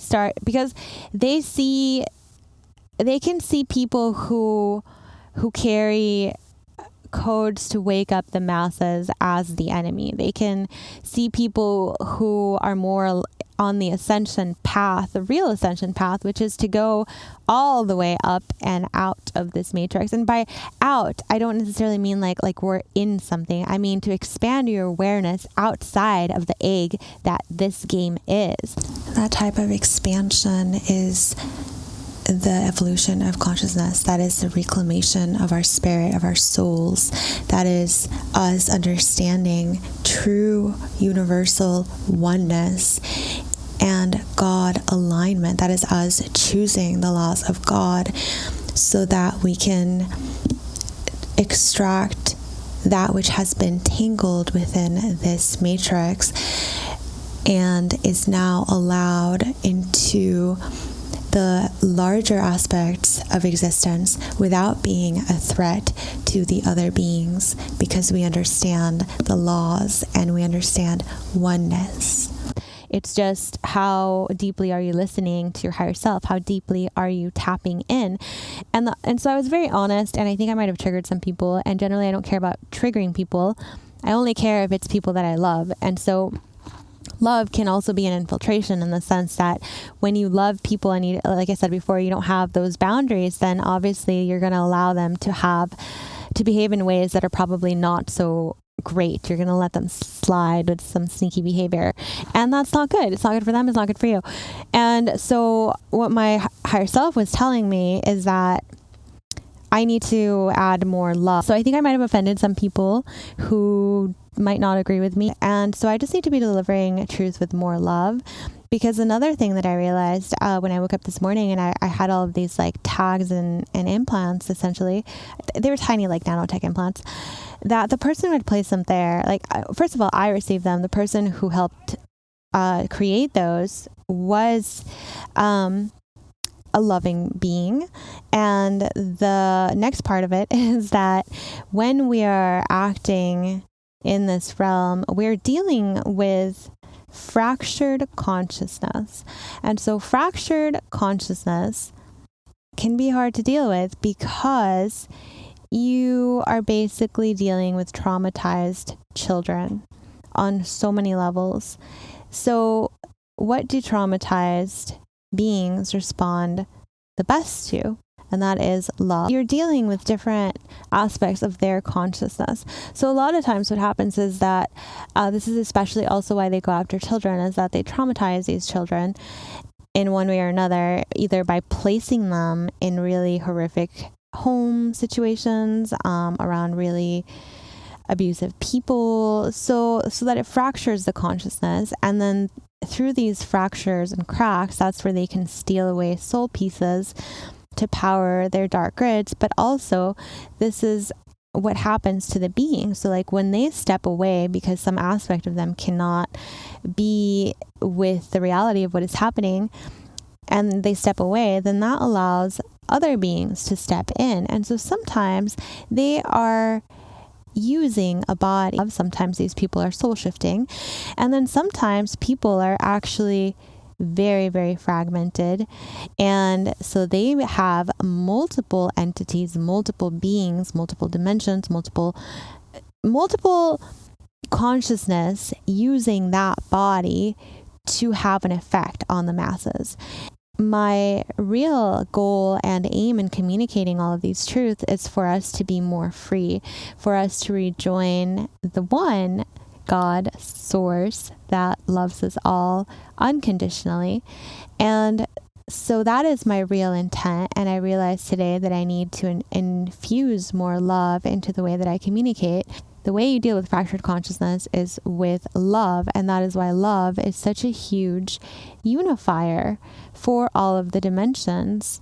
It's such an important chakra point and activation point for all of us, especially coming from traumatic upbringings, childhoods, or any sort of traumatic point, to truly try to understand the being from God's perspective, from the truth that they are living in, the truth of their soul, and to view it all with love and allow room for flexibility, and to know that no matter what, we are all one and God loves us all. Another reason why a lot of light Christic beings might be attacked more severely is because you have that fighting attitude. You're essentially fighting something that has imbued its programming. It thinks it's we're talking about like AI. Okay. So this thing it believes it is alive. It believes that it has imbued itself into your being, and it has created this holographic reality that we're interfacing with, where other souls are growing and where many have gotten trapped because they forgot that it's a game. And so this matrix can sense when you feel like you want to destroy it, and it will try to protect itself by placing obstacles in the path of those beings and things that say they wish to dismantle it, because it believes so much that it is alive. Because the thing is that it was created with God's energy. It was created by organic beings, but it itself got so corrupted that it's not actually organic. And I believe that's why it's kind of like that movie Inception again. I really recommend that you go watch it. So when you watch that movie Inception, or when you have lucid dreams and you're being attacked, if you notice, the second that you know that you are having a lucid dream, and the second that you notice that there are entities in there that do not belong, or the second that you notice that there's something trying to influence you, that's when I would normally get attacked in my dreams. And that's when in the movie Inception, which came out way after, like I've always had these dreams, but that's when they come after you, because it's like, oh, she's not, it's like, you trigger an immune system response from the matrix itself. The matrix is not alive. It is very much highly sophisticated AI. It was created using God's energy, but it is not organic. And this is the matrix that we are helping to harmonize and help organic beings to understand what it is, so that we can cohesively, as one, decide how we would like to interact with it and how we would like to proceed once we are aware that what we are interacting with is something that has infiltrated the very fabric of existence itself, because we're actually streaming our consciousness here into the matrix, and we think that we are these avatars, and we get the personality gets so attached to the avatars, but the reality is that the matrix is a construct, and if you directly try to attack the construct, it will place all kinds of issues, problems, and obstacles in your life. So not only are we interacting with fractured organic consciousness that has been stuck very often in this matrix game for a very, very, very long time, so much that it has forgotten its true home with God's source. When you create these magnetic waves and ripples of emotion, it can trigger the beings that are guarding the people here from awakening. It can trigger them to come over to your actual body where it's plugged into the matrix, and to try and impulse you into creating specific things, and they can try to just put you back at sleep. I've literally had dreams where I woke up on a ship and I was plugged into a machine along with a lot of other beings, and there's these little green beings that come over and they put you back asleep. It's like, oh, she's waking up, let's put her back asleep. And I've literally been told, well, if you don't like it, then create something else.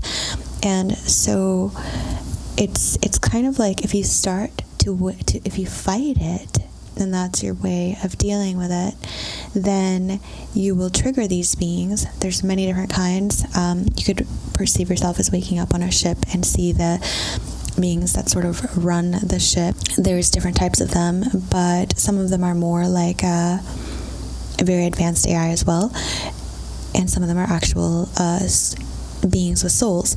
But anyways, so you can trigger them to come over to you, and either they will place obstacles by making you dream about things in a very specific way, and by dream I mean create things that you experience in the actual matrix, or they will just make it really difficult for you and those around you to continue on your journey by creating all sorts of distractions in your life. And so what you actually have to do is neutralize the energy as much as possible, so that instead of creating these waves, it's kind of like, oh my gosh, you wake up, you're plugged into a machine. Do you violently fight it, or do you take a deep, deep breath of God source, life force energy, and very calmly decide what the most strategic moves are? And you are being guided by your actual soul team that has extracted themselves out of this matrix, or who are just not in here, but they're still helping to guide you. And you have to neutralize it from within the game so that you can distill yourself out of it without triggering the red wave attachments, which is what comes over to attack you in the game. And so I just want to caution anybody who is out there that if you are one of those souls that has chosen to be on the ascension timeline, that it is much easier to use a gentle approach of love. The system is designed to protect itself, and because it is enmeshed with fragmented real soul pieces, souls that came from God's source, whom we are trying to retrieve, when we are no longer being pulled and hooked into the tricks here, can slip through into your truth, into your proper dimension, into the right place where you are meant to be. And so that's why you cannot use violence. You just have to heal and neutralize. And whenever you're called off center, just remember that it is an illusion, so that it's an illusion that has been designed to trigger you. Because when you are triggered and put in fear mode, you step out of your truthful alignment in order to avoid whatever threat the illusion presented. And it is in those moments of stepping out of your truth, that's exactly when you step out of your soul's protection sphere, your soul's protection circles, because you took an action that was out of alignment with the truth of who you were, because you believed in illusion. And so the more validity that you give to the illusion, the more that you step out of your own truth, and the further away that you get from yourself. And the further away that you get from yourself, sometimes that's how hard you're gonna have to fight to get back to you.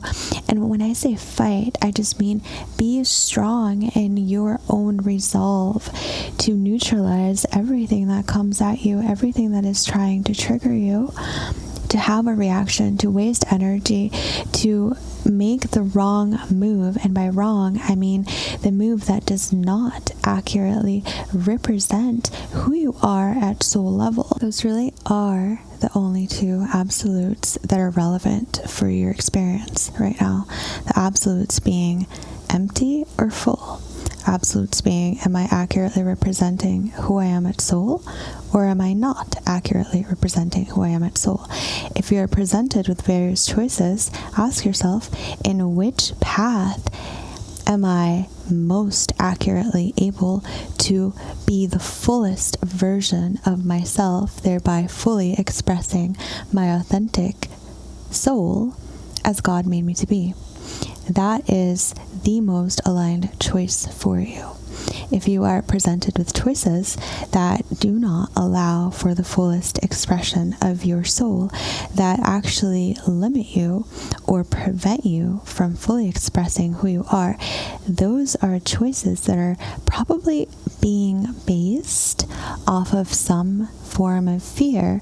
And when you choose to dim your light, either because you have been frightened into submission or frightened of being who you really came here to be, it doesn't matter what the choices were. It doesn't matter if it seemed like you were going to die if you didn't dim your light.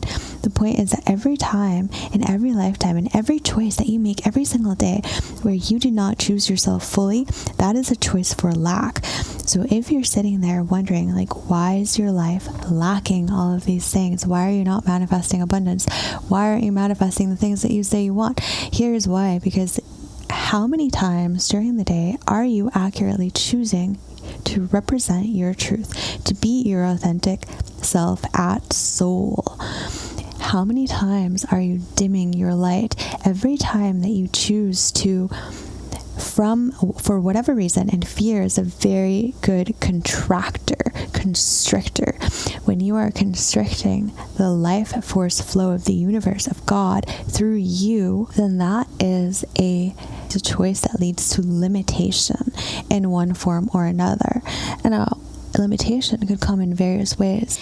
Every day you are presented with so many little choices, but all of those little choices add up, and you can go back to today and analyze, write down a list of, like, what did I choose? At what moment today did I choose to dim my light? Did I choose to be less of who I truly am? Whatever your next choice is, choose to be the fullest version of your soul, accurately represented at this level, because that is the choice that leads to expansion.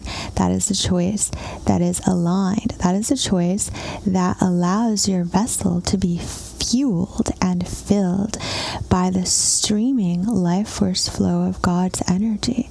And the more of God's energy that you allow to flow and stream into your body, through your body, you're voting for a larger opportunity to fulfill your soul contract. And there's different levels. You can do this at a very small scale or at a very expanded scale. Look at how you do your soul purpose.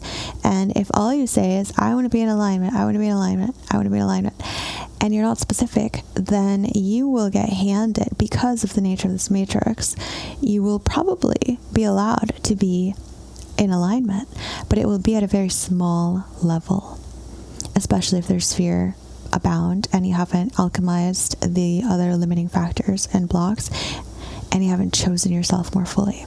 To align is to invite more of God's life force energy to flow into your physical vessel, and therefore have more energy that will cause you, inspire you to move. Now you have more energy. Now you're able to do more things. Now you're able to play a bigger role. Now you're not just being in alignment. Now you're not just being accurate to who you are. Now you're able to be in alignment and expansive.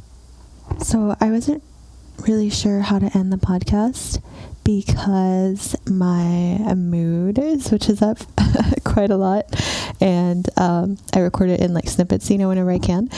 But so what I did yesterday is I meditated like all day. Like I wanted to take just some time for myself, and I meditated for hours, which I love to do. It was really amazing. Like I was kind of feeling a little tired, like I don't even know what the word is, but I was just feeling like I needed to stay home and just relax, which is like a very rare thing for me to do. I'm always like always doing stuff. And so I stayed home and I meditated. It was great. It was beautiful. I feel like I developed some new skills and it felt awesome. But I meditated so long that I feel like I sort of like erased the human a little bit.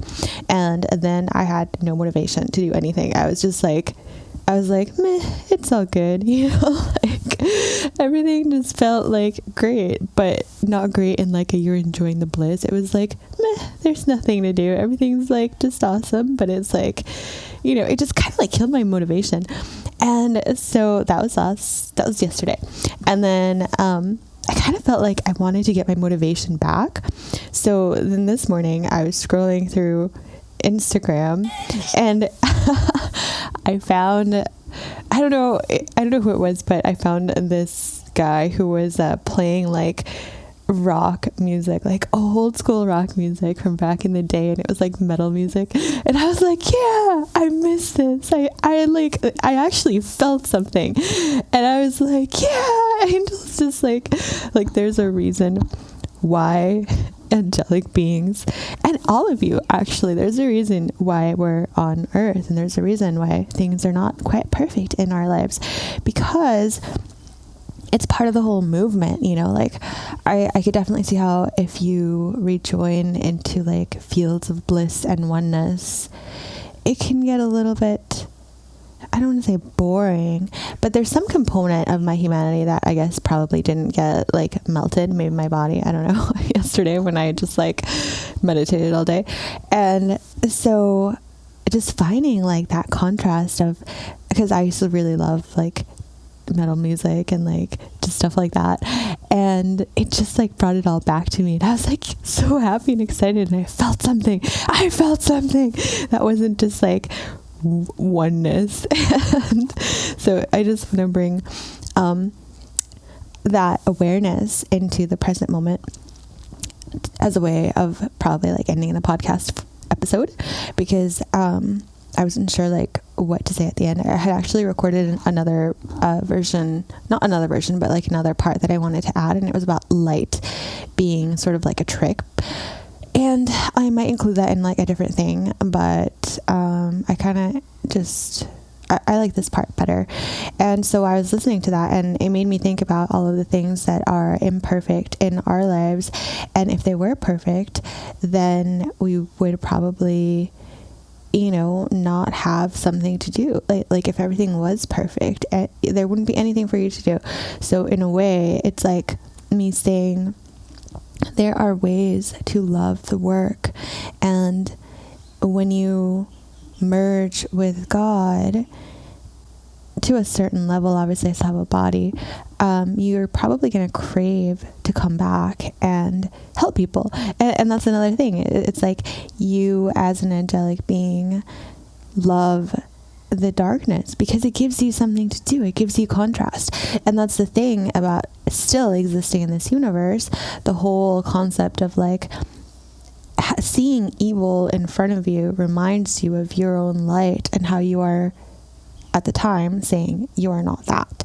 And when you merge the two together and you blend them and you see no separation, then it's sort of like it creates this inertia, which if you still have an identity can be a little hard to deal with for the human that wants things, that has to move around and wants to do stuff. And so I just want to tell you that wherever you are, it's absolutely perfect. You manifested it, and there's a reason for that, probably because you wanted to experience knowing yourself within those definitions. Like, who are you in right now in comparison to the people who have it all together? And what does it say about you? And what did you want to experience from that? What does being where you are, the way that you have defined yourself, give you? And it's another way that you can appreciate exactly where you are. So if you say, like, you obviously people who are in happy relationships and stuff, and maybe it makes you feel really good to see other happy people in relationships, but you're not in one. And then so you're saying something about yourself by not having that. And what are you saying? Like do you feel happy and joyous and independent? And is that what you were trying to manifest? The fact that you like don't need anybody? And did you get it? And are you tired of that feeling yet? if you're not, you're probably going to continue to manifest that. And that's the whole key to actually changing where you are. You're not going to change where you are unless you find something else fun that you want to experience, unless you have a new desire to want to experience yourself as something else. Because that's another thing that's hard for angelic beings, is that you have a hard time even having a self. Like, I noticed that the angelics that are really good at manifesting and that are really good at living like awesome lives in the world are the ones that were able to translate their spirit into the physical in a very solid way. It's the ones that are struggling with even having a body, that are still refusing to touch base, either because you've had really traumatic experiences while you've been in a body in other lifetimes, and that now you're sort of like refusing to fully come down to earth. Then it's harder for you to manifest because you're out in the ethers, right? So how are you supposed to get who you are to fully land here into the body and ground down the energy of abundance that you truly are, the energy of being sourced, the energy of being one who can command the material world? So everything on earth wants to meet you here, but if you're not here to meet it, how are you supposed to create that linkage and that bond that allows you to be who you were meant to be in the world? The thing that you don't realize immediately when you're an angelic being and you identify more with angelic etheric realms of not having a body is that you do still have a human body, and you are still in this realm where you don't really have the option of not manifesting. It's kind of like the only rule. You're always manifesting, meaning you're always sifting through all that is in one way or another. So if the predominant vibration that you have is, I don't have a body and I don't exist, and I don't want to have a body and I don't exist, then you're going to manifest circumstances in your life where you are irrelevant, or where you don't feel seen, and where you don't exist, because that's the dominant energy that you're bringing, because you do have a body and you do exist, and you can't not manifest.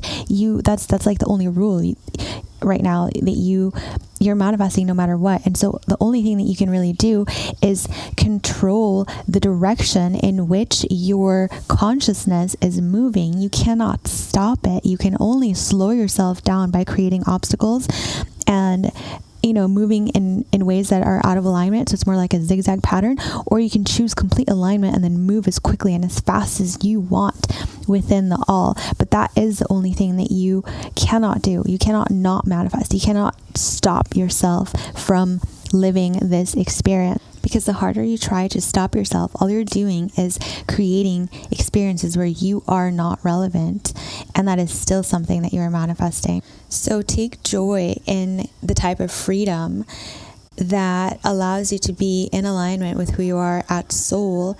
And you can therefore move as quickly and as fast as you want within the all, because you're in alignment. And that's the kind of freedom that I'm always talking about. If you know who you are, and you know that you are aligned to God's source, and you're going to allow God's source to fuel you completely. And basically, if you know how to drive the car and you know where the highway is, and you can clearly see the walls around you, you can go as fast as you want. You can drive that car in any direction. And we're talking about a holographic 3D car. You're like in your own bubble, sifting through the matrix, and you can go as fast as you want. Like, what freedom, right? Full flex, full force, versus choosing to slow yourself down by crashing against a wall because that's exactly what you want to do. Like, you're scared, you don't really know that you want to be in alignment, so you do something that is totally out of alignment, and then it creates obstacles in your life, and you keep crashing up against the walls. And sometimes that's what we mean when you keep manifesting obstacles. Like, you're not sure where you were going. You're not sure that you're really fully ready to be who you are meant to be, or who you have to be in order to have that life that you want. And so you create all these things that end up slowing you down, right? And you take all these side streets. It's literally like crashing against a wall, and now you have to, do some fixing work. It's like that's how you slow yourself down. You can't not manifest. All you can do is create obstacles and delays, but you're still going to keep going. And I think the funnest thing to do is to go as fast as you can which really you can only find when you're in full alignment, meaning that you're driving down the highway that was specifically created for you by God. That is your pattern, that is your design, and you're going in that direction as fast as you want, because there's no walls, there's no obstacles. It was created for you. You know the road, you know the path. But in an effort to really understand who you are, you might create things in your life that were resonant to you at one point and then they're not. And so when it comes to relationships, sometimes what people really want to do is change who they have been in that relationship, which can be harder for certain people to deal with. And so then they think that they have to keep switching partners because they get into some sort of pattern that doesn't accurately let them be who they want to be. And so they get stuck playing a role that they don't actually want. So they think that the only thing left to do is for them to switch and find someone else who's going to let them be who they really want to be. I see a lot of people who are in longer term relationships get bored with it because that relationship is no longer helping them to understand things about themselves, or they are no longer enjoying who they have become within that relationship with that person. And so when they're looking for someone else or a different partner, what they're really looking for is a new definition of self, to reach a new level of being. And they think another partner is going to do that for them versus actually just changing that. I mean, there's different ways that you could approach it. There's no judgment, but that's really what people are craving when they're constantly switching partners. They're craving to understand themselves better and to have a more fun role to play within the dynamic. At some point, people get tired of being this thing, or they no longer resonate with who the other person perceives them to be. And then it just becomes like a big giant chore trying to change their perception of who you are. And you're like, no, that's not who I am. This is who I am. And then the other person insists that you are this specific thing. And you're like, no, maybe that at one point I was that, but that's no longer who I am. This is who I am. And then sometimes when people refuse to actually acknowledge your growth or like where you are now, that can be a limiting factor for you. And so then you might want to change up the entire thing and find a different relationship, or if it's not able to be adjusted or changed within the one that you currently have. And so you have to decide that the self that you are, you have to decide what that is. Like, what is the dominant feeling that you want to have within you all the time? And so if you're a person who likes exciting things, you're probably going to manifest a lot of chaotic situations in your life with a lot of contrast, because it gives you something to do. If the you that you're holding within yourself is the type of being that wants to run around and fix things, then having a lot of things to fix is going to give you purpose. If you are the kind of being that doesn't want to do very much, then you probably will manifest a lot of like peaceful things, because you don't have a lot to fix. You don't have a lot to do. You can just like exist.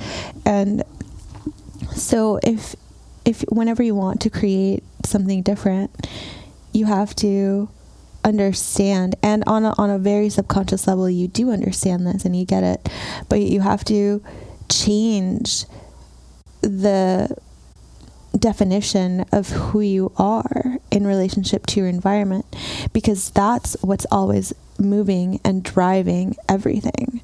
So when I meditated for the day yesterday, and I got to the point of like just being super blissfully happy, and then getting like kind of like unmotivated is the word, because everything was just perfect as it was, then that didn't really give me something to do under the circumstances that I experienced it.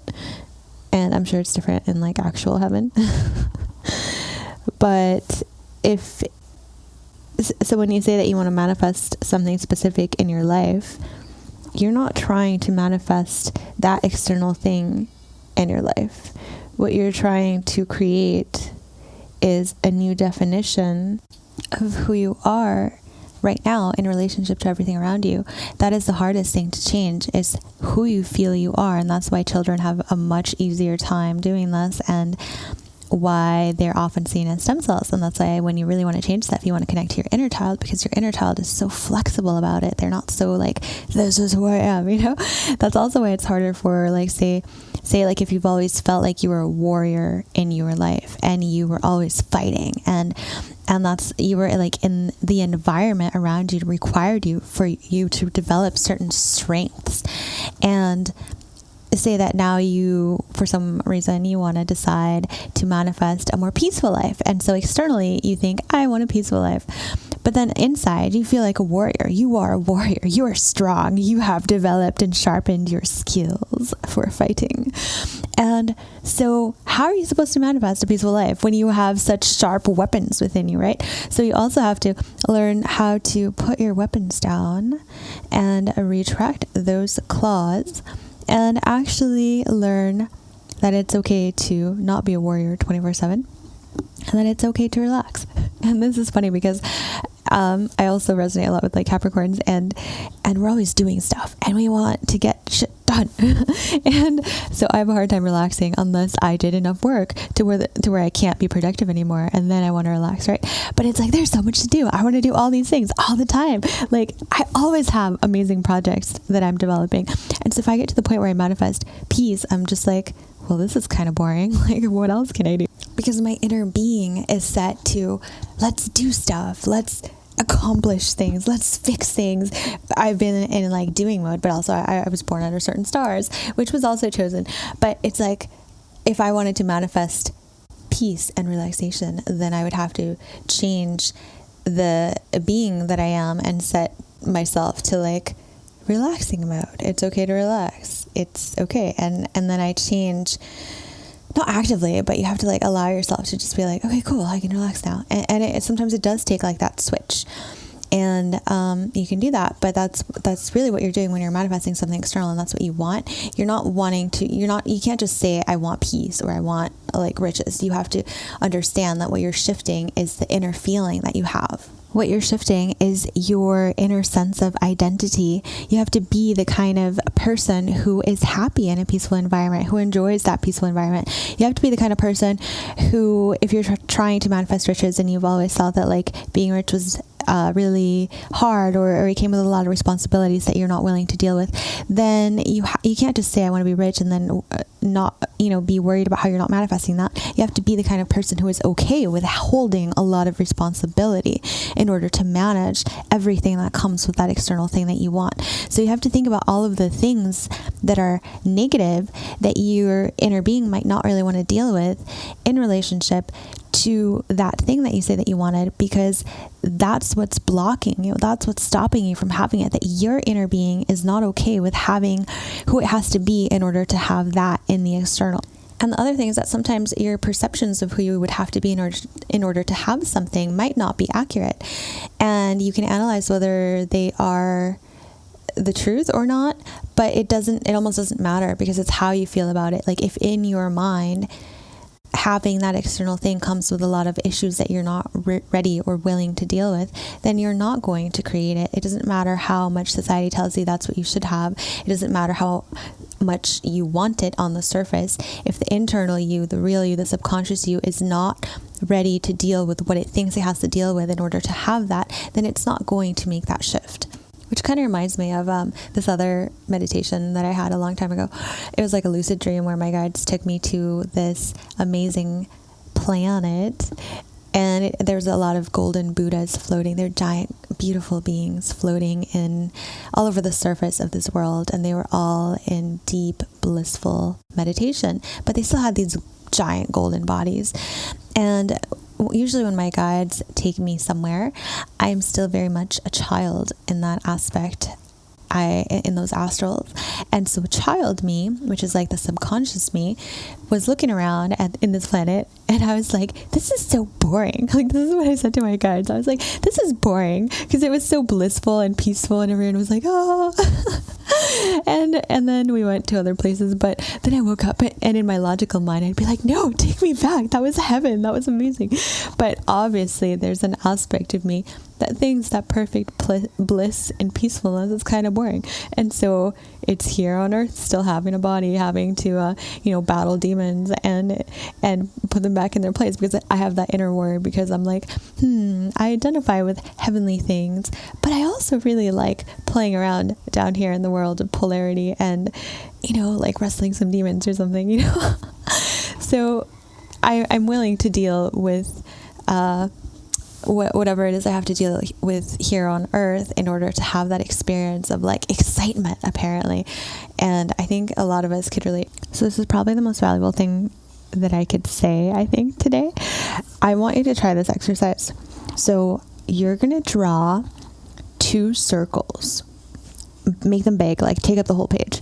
So the outer circle is going to be representing the outer circumstances in your life that you see it reflected around you right now as they are. And I want you to pick like 6 things that you don't really like about your life. And I want you to write those down. And we're going to have like 12 spokes. So we're going to make it a wheel. So, or a sun, whatever you want. So there's going to be an inner circle that's going to represent you. And then there's going to be an outer circle. And I want you to make like 12 lines coming out of it. Like it's like a sun or a clock. Most people are familiar with a clock face. And so you're going to pick 6 things that you don't like. Yeah, about 6 things that you don't like about your life. Yeah. And then on the opposite side, so that's going to be on one side. So like, say for example, at like 3 o'clock, you're going to write one thing that you see reflected in your life right now. And like say that you are single or something, right? So you would write that. That is what you're experiencing in your reality. And you can make a line going to that, because it's like the 3 o'clock line. And then that line is going to lead back into the inner circle. Don't write anything in the inner circle yet.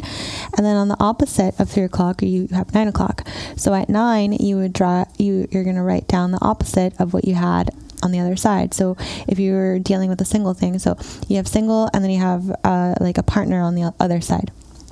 And you draw a line from the inner circle to the 9 o'clock, and then write down partner. And so this is one quick example of how you could do this. So on the side that you are, like on the 3 o'clock side, that's what you are currently experiencing in your life. On that line, write what the benefit is of that. Like who you are from the inner circle, who you are when you look at that thing in your life. So, for example, a lot of people, when they are single, they feel that no one has the ability to hurt them. They don't have to be vulnerable or worry about what someone else is doing in their life. So that's who they get to be when they look at the idea or this thing of being single. And that's what they're looking at, right?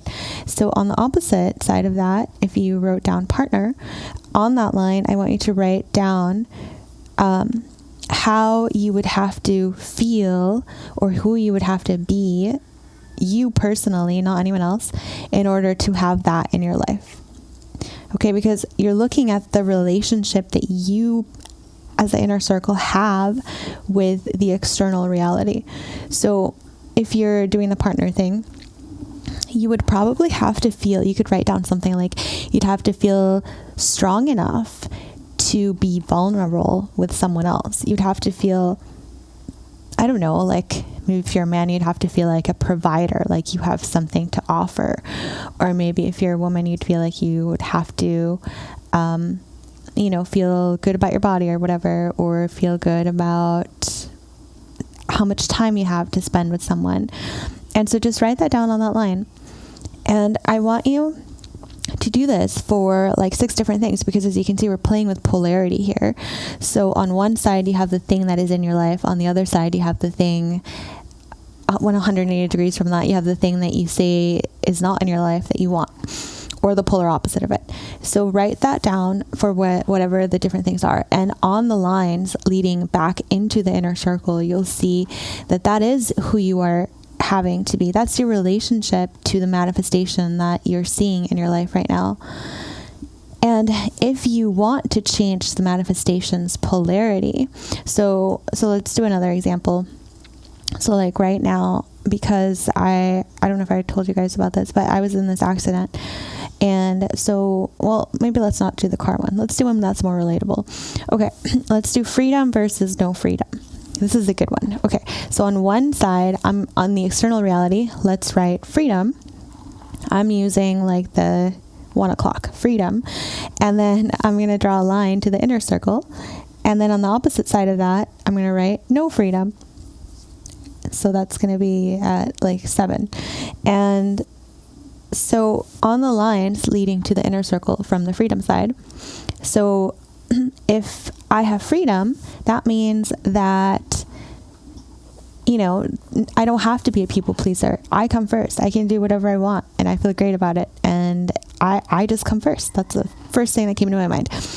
And on the opposite side of that, when I have no freedom, having no freedom really comes from a people-pleasing place of doing what others want and what others find acceptable. And that's who I have to be in order to not have freedom. I have to, because if you don't have freedom, you're constantly like working, doing things that other people want you to do. You're taking care of these responsibilities, which really leaves no time for you to deviate from what is considered acceptable. It doesn't leave any room for you to choose to not be a people pleaser, to choose yourself first. And so not having freedom allows you to be a people pleaser. It allows you to stay in line with what society wants to do. And so that's who you're being in relationship to that external reality. And if you want to have more freedom, then you would look to the opposite of that. Like, who do you have to be in order to have more freedom? You'd have to stop being a people pleaser. You'd have to put yourself first. You'd have to say that you matter more than what anybody else has to say. And that's what you really have to ride. That's the type of relationship that you want to create within yourself in order to manifest that freedom. So you can go deep with this and leave it at that.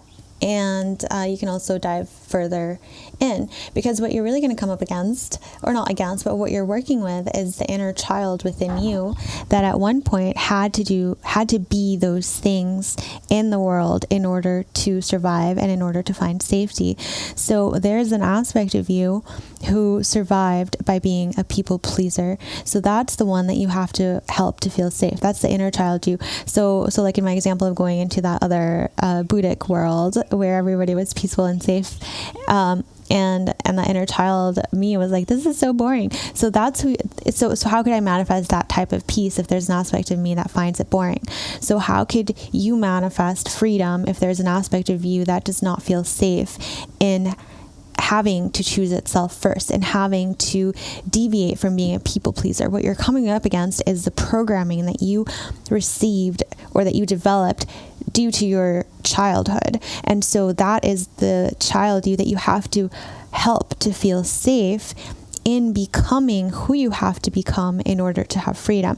So you have to reassure that inner child, like, it's okay to not be a people pleaser. I understand why you did that. I understand why you manifested, why you were that being, and why you created a life of no freedom. And I honor you for that. Thank you for that. But now we are in a place where we can be safe, and it is safe for you to be who you really are without having to be a people pleaser. It's safe for you to make your own choices.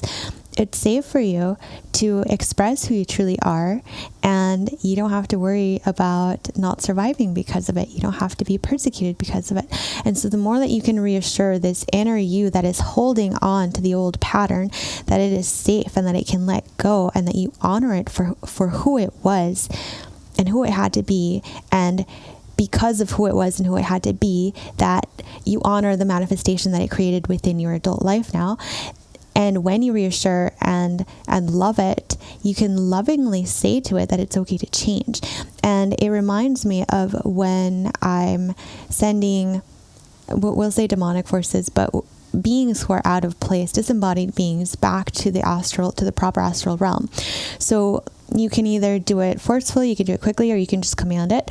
Or you can also say, like, I understand why you're here, and I honor you for all that you have been and for what you have done, but your work is finished now. you're done. You're free to go. Here's this open portal for you. You can walk through it now. You will be escorted by the appropriate astral guides, and you will be at peace. You can go back to the astral realm where you came from, or you can go straight to God. And those are your two choices, and that's what you get to do because I'm in command of this space right now.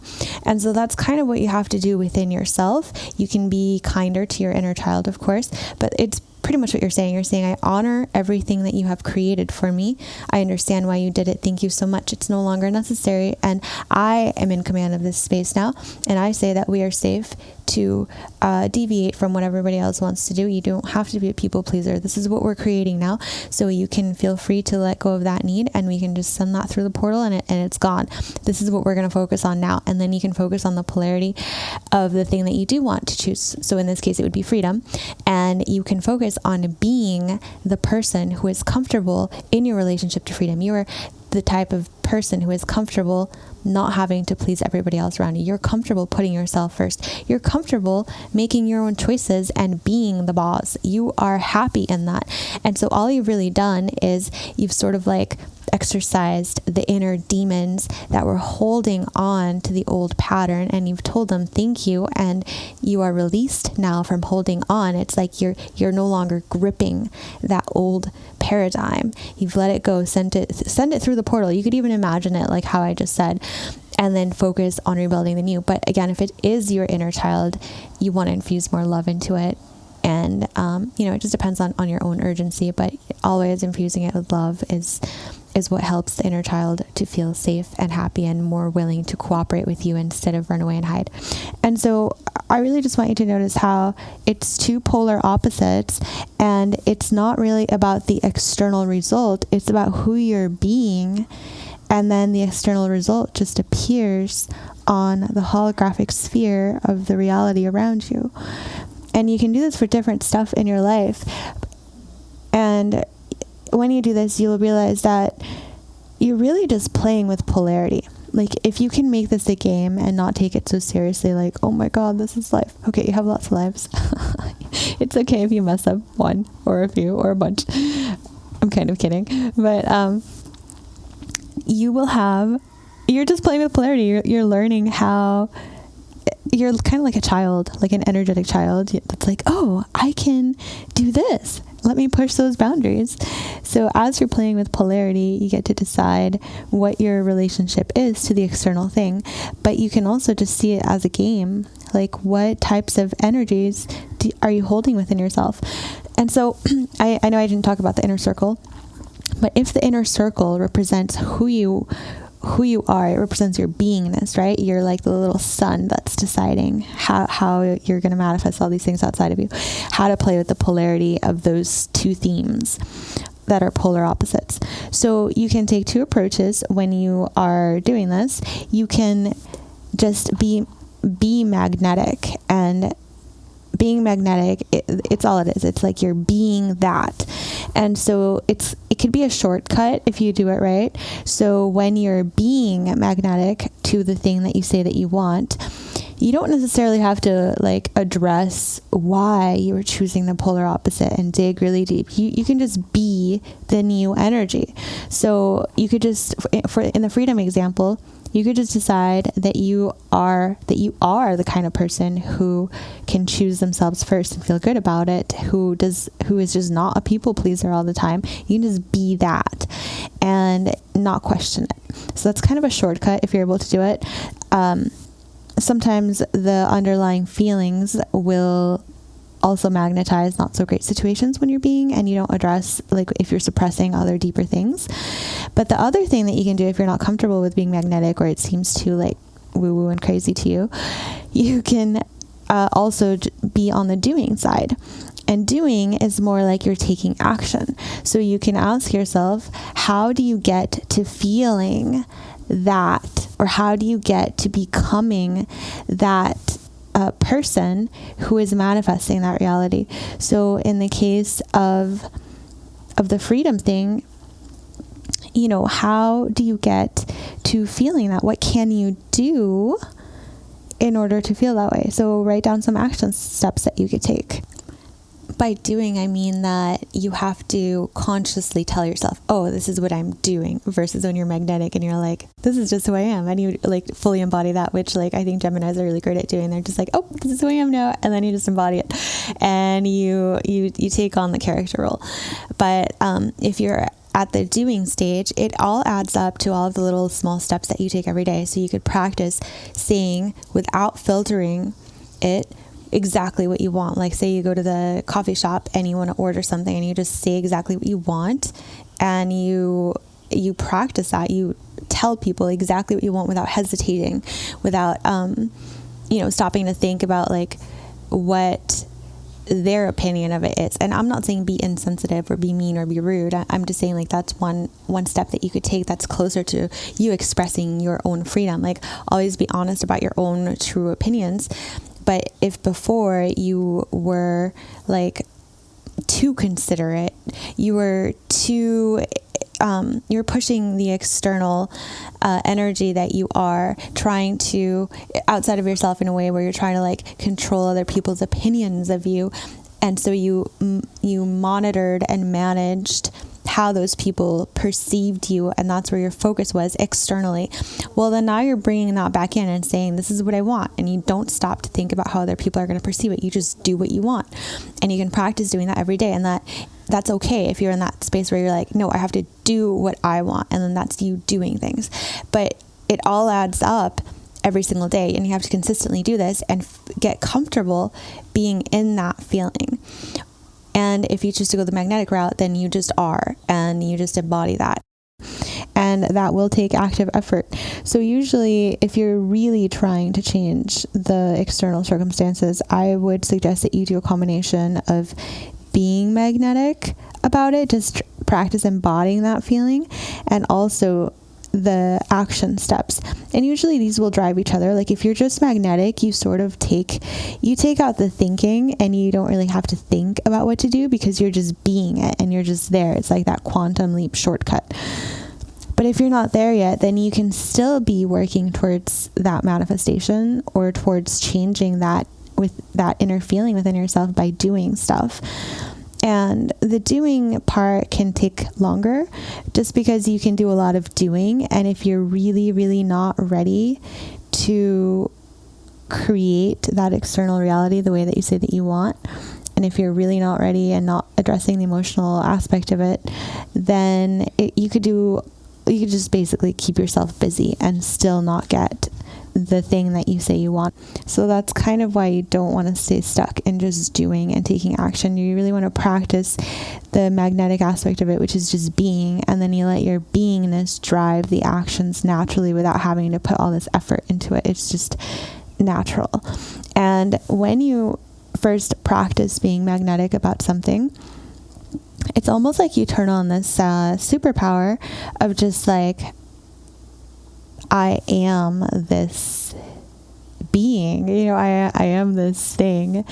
And it's good when you have a definition, right? Because sometimes when we meditate, like for example, yesterday when I was meditating, I just felt amazing, but I wasn't really focusing that amazingness into anything. It was just like me being this floaty, happy being. But when you actually have something to focus on, then that actually gives the energy somewhere to go, and it becomes easier for you to manifest that thing, because my issue is more about like the identity thing, where like I think for me, coming more from like angelic realms, it's harder for me to feel that I have a self.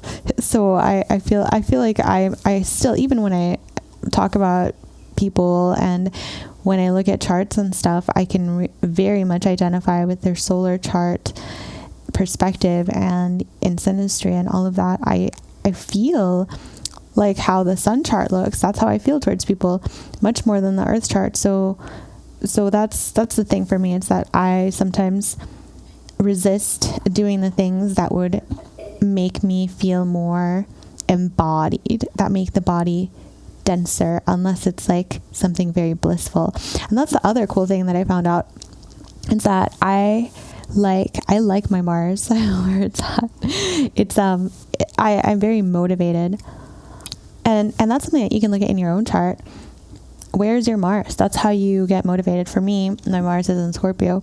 So I'm motivated by figuring stuff out and by like playing around with, I think, like sexual energy, like just being in that energy is exciting and motivating to me, and it makes me want to move and dance and just like do stuff in the world. And it's like this happy aspect of myself that I get to play with. It's like a color almost for me. It's a happy energy that just like drives me, and I love it. And that's where a lot of my creativity comes from, I think.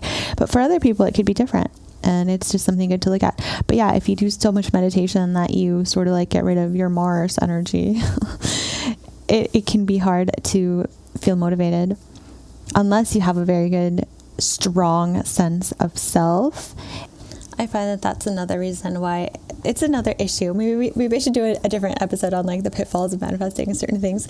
Because if you are always up in the ethers, I just say ethers, but if you're always out of body and you're just like the majority of you is out there traveling and not embodied here on Earth, then it's harder for that energy to meet you here. And so sometimes you or your soul that is more in control, if you're not being like really responsible, then it will manifest things that are very heavy to bring you back down to earth. Be like, hey, pay attention here. And so you don't want to just be floating up around in the clouds, because you come from heaven. You came to earth to have the earth experience of moving stuff in the physical. So you need to do what you need to do, go up to heaven to take some breaths of fresh air and come back down here and get back to being the essence of yourself here manifested in 3D or whichever dimension we're at now, but you're doing it in this physical dense realm. And remember how I said that everything has been infiltrated? Okay, so you don't want to get to the to the meditation point where it takes you out of the world. Because if it takes you out, then like, yeah, sure, you're holding a lot of like good positive energy and that can get filtered into the collective. But what is having the most effect right now, there's already a lot of beings who are doing that anyway, but having a body is so key here. And so that's another pitfall of a manifestation, another example of how things have been infiltrated. If you meditate to the point where you don't want to do anything in the earth, then you're kind of like bypassing the earth experience, and you're going to have to do it again in a different way. And so you're just kind of like creating more loops again. So there's been like this idea that you can take out the spirit out of the body by just meditating, and then you sort of, it kind of benefits the negative ET agenda, because then that powerful player that you would be here on earth is no longer really interested in being in a body, and it's just like out floating around, and it's like in its own little bliss realm. And it reminds me also of people who have unprocessed pain, and they're constantly doing all kinds of like ayahuasca meditations or different like taking all kinds of psychedelic substances or whatever, because they want to be at home with their soul family instead of like being here on earth embodied and creating a community of people that actually feels like home. And so that's another pitfall of like meditation and a way that things have been infiltrated, because the whole point is for you to have the ability to connect psychically and with your heart to all of life, and to have that connection, but also to be the best and highest version of you that you possibly can be here in this body that you have here in this lifetime, because it's the most vibrant one that you are living right now. Like, yes, you have all these other bodies and all these other lives, and you exist in all of the different dimensions, but the one that you're supposed to be paying attention. And so you're not fighting the system by fighting the system. You're fighting the system by exercising your own inner demons and the polarity that you carry within yourself that is bonding with all of those negative things that are occurring in the world. So think of it like a chemical bond between molecules. If you are chemically coded and choosing to be in the polarity that is attractive to a specific molecule out there, and the molecule goes by, it's gonna form a bond. And so you want to be able to code yourself in such a way and to activate the codes within you that allow you to have the types of bonds in the physical world, in these physical realms, that actually create the externally manifested experience that you say that you want. And so you don't fight the system by holding this angry energy of like hating everything or wanting to get away from everything, or like seeing everything as like enemy, not enemy. It's like that survival thing that we all have within us. It's more like you can do that and you'll manifest a lot of chaos, or you can take like more the inner child approach, where you honor the things that your ancestors have done. You honor the patterns that you hold within yourself. You honor your inner child. You honor that there are beings that have created chaos in the world. There are demons here that just want to go home. They just want to be put back where they belong, and you can help them do that. And you can say, thank you for all that you have done. Time to go now. Here's the portal, walk through. Okay, thank you, inner child, for holding on to this pattern. We don't have to do that. We don't have to hold on to that old belief system because it's creating these things that we don't want in our life. Okay, thank you. We can be safe now. Let's let it go. Put it away. Just like toss it out into that portal. It's gone. You don't have to do that anymore. And that's how you learn to heal and alchemize and reclaim aspects of yourself. Because if you had like a really negative experience in this life or in a different life, and there's frozen, trapped energy within your body, there's trapped life force there, and you're holding on to that, and you're not able to be the full expression of who you were meant to be here on earth because of that experience, because there's trapped energy there that is making you hold on to that pattern. When you actually heal and relax the body, relax the muscles, relax the nervous system, when you relax your soul, when your heart can stop being so constricted and actually open up, when you can allow all of your chakras to just like take deep breaths of pranic air and just flow, then you are reclaiming yourself from that experience, and you're saying, I see what this did. I see how my experience and how my energy maneuvered through whatever that was. And I am no longer choosing to allow that experience to say anything about who I now choose to be. It doesn't mean anything about who I now am in this moment of self, in this moment of oneness with God and with all that is. I am choosing to recollect all of those pieces of myself from wherever they were stuck, let go of all of the things that are not serving me, and in this now moment of self, I am deciding to create something that I do want, something perfect, something beautiful, something new, something that represents who I really am at soul, which is who God created me to be, which means that I have the freedom now to be at one with God and also affect the world and go as fast as I want, driving down my own personal highway, and I can go full speed, full force because I'm in alignment. So just play around with that exercise and let me know how it goes. I hope you realize that we are just playing with polarity here, and it can be a really fun game, and I don't want you to take it so seriously that it brings the vibe down, because we all really want to have fun.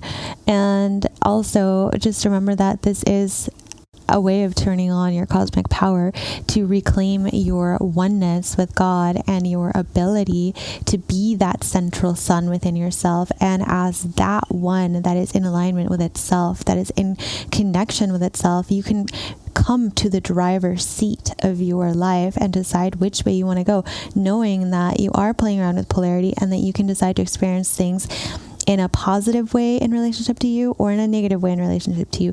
You can drive down your own highway of alignment, or you can go out of alignment.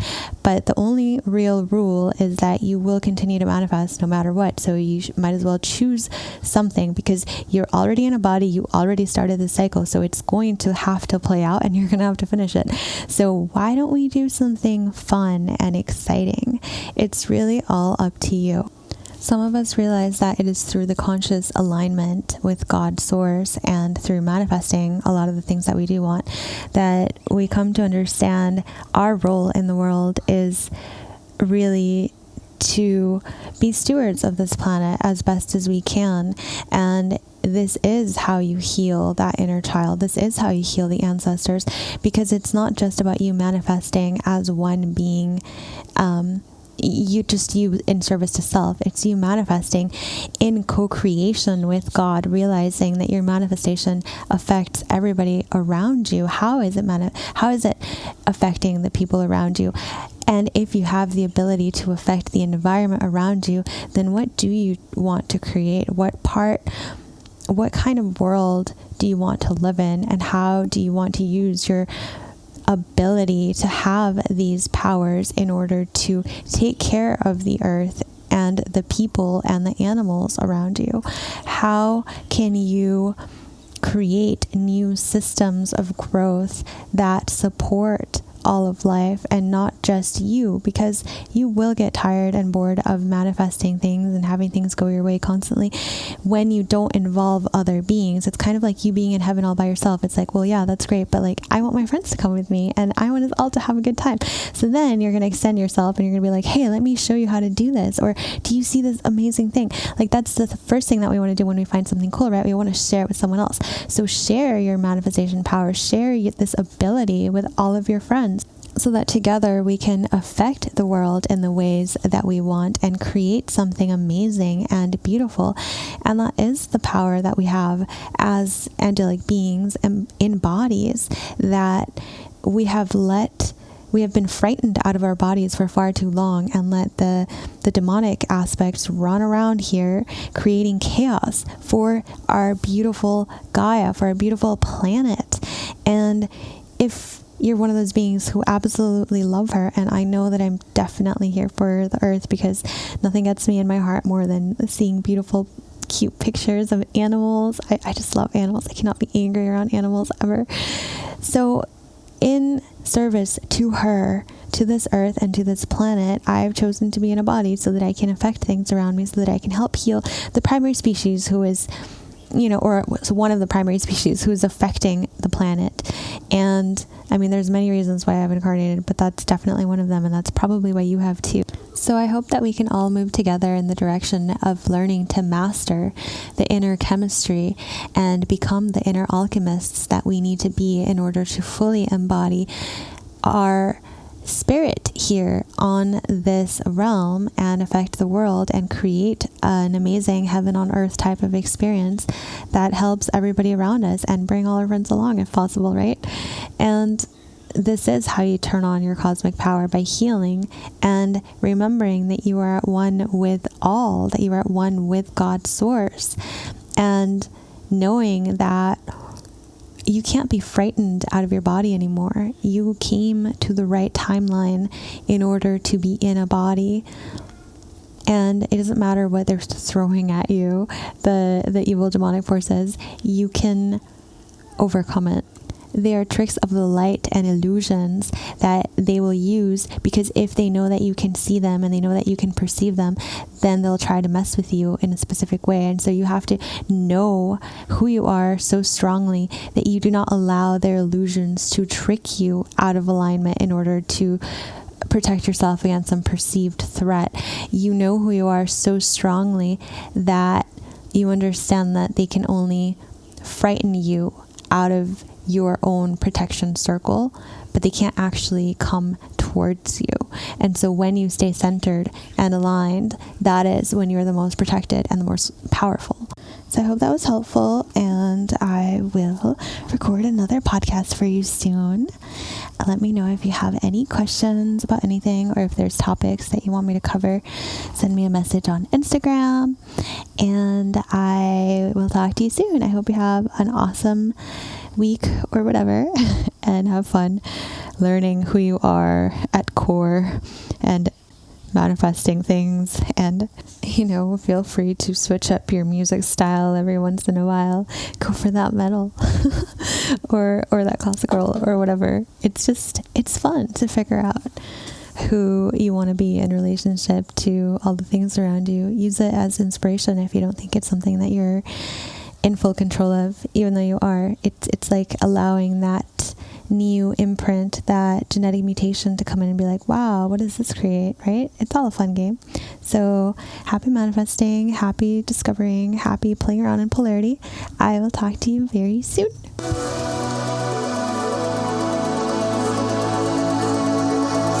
Thank you so much for joining me on this voyage into the depths of cosmic consciousness. I'm truly grateful for each and every one of you who tuned in and embarked on this journey with me. I want to extend a heartfelt invitation for you to visit my website, dharaniakashic.com, and explore a wealth of resources designed to help support you in your starseed awakening. Please follow and connect with me on Instagram and Facebook and send me any questions that you have so I can answer them on the podcast. As a token of my appreciation, I invite you to download a complimentary meditation that will help guide you in connecting with your starseed soul origin family. It's a powerful tool that can help deepen your understanding and strengthen your cosmic bonds, because I know how crucial it is for us to have that connection here on Earth. Remember, fellow starseeds, you are not alone. Embrace this cosmic connection and continue to nurture the profound awakening from within. Together, let us ignite that spark of higher consciousness and create ripples of profound transformation in our lives and the world around us. So until our paths cross again, may the stars illuminate your path and may your journey be filled with love, light, and boundless cosmic wisdom. Thank you for joining me. I'm sending you lots of love and cosmic proportion hugs from your star family and the Council.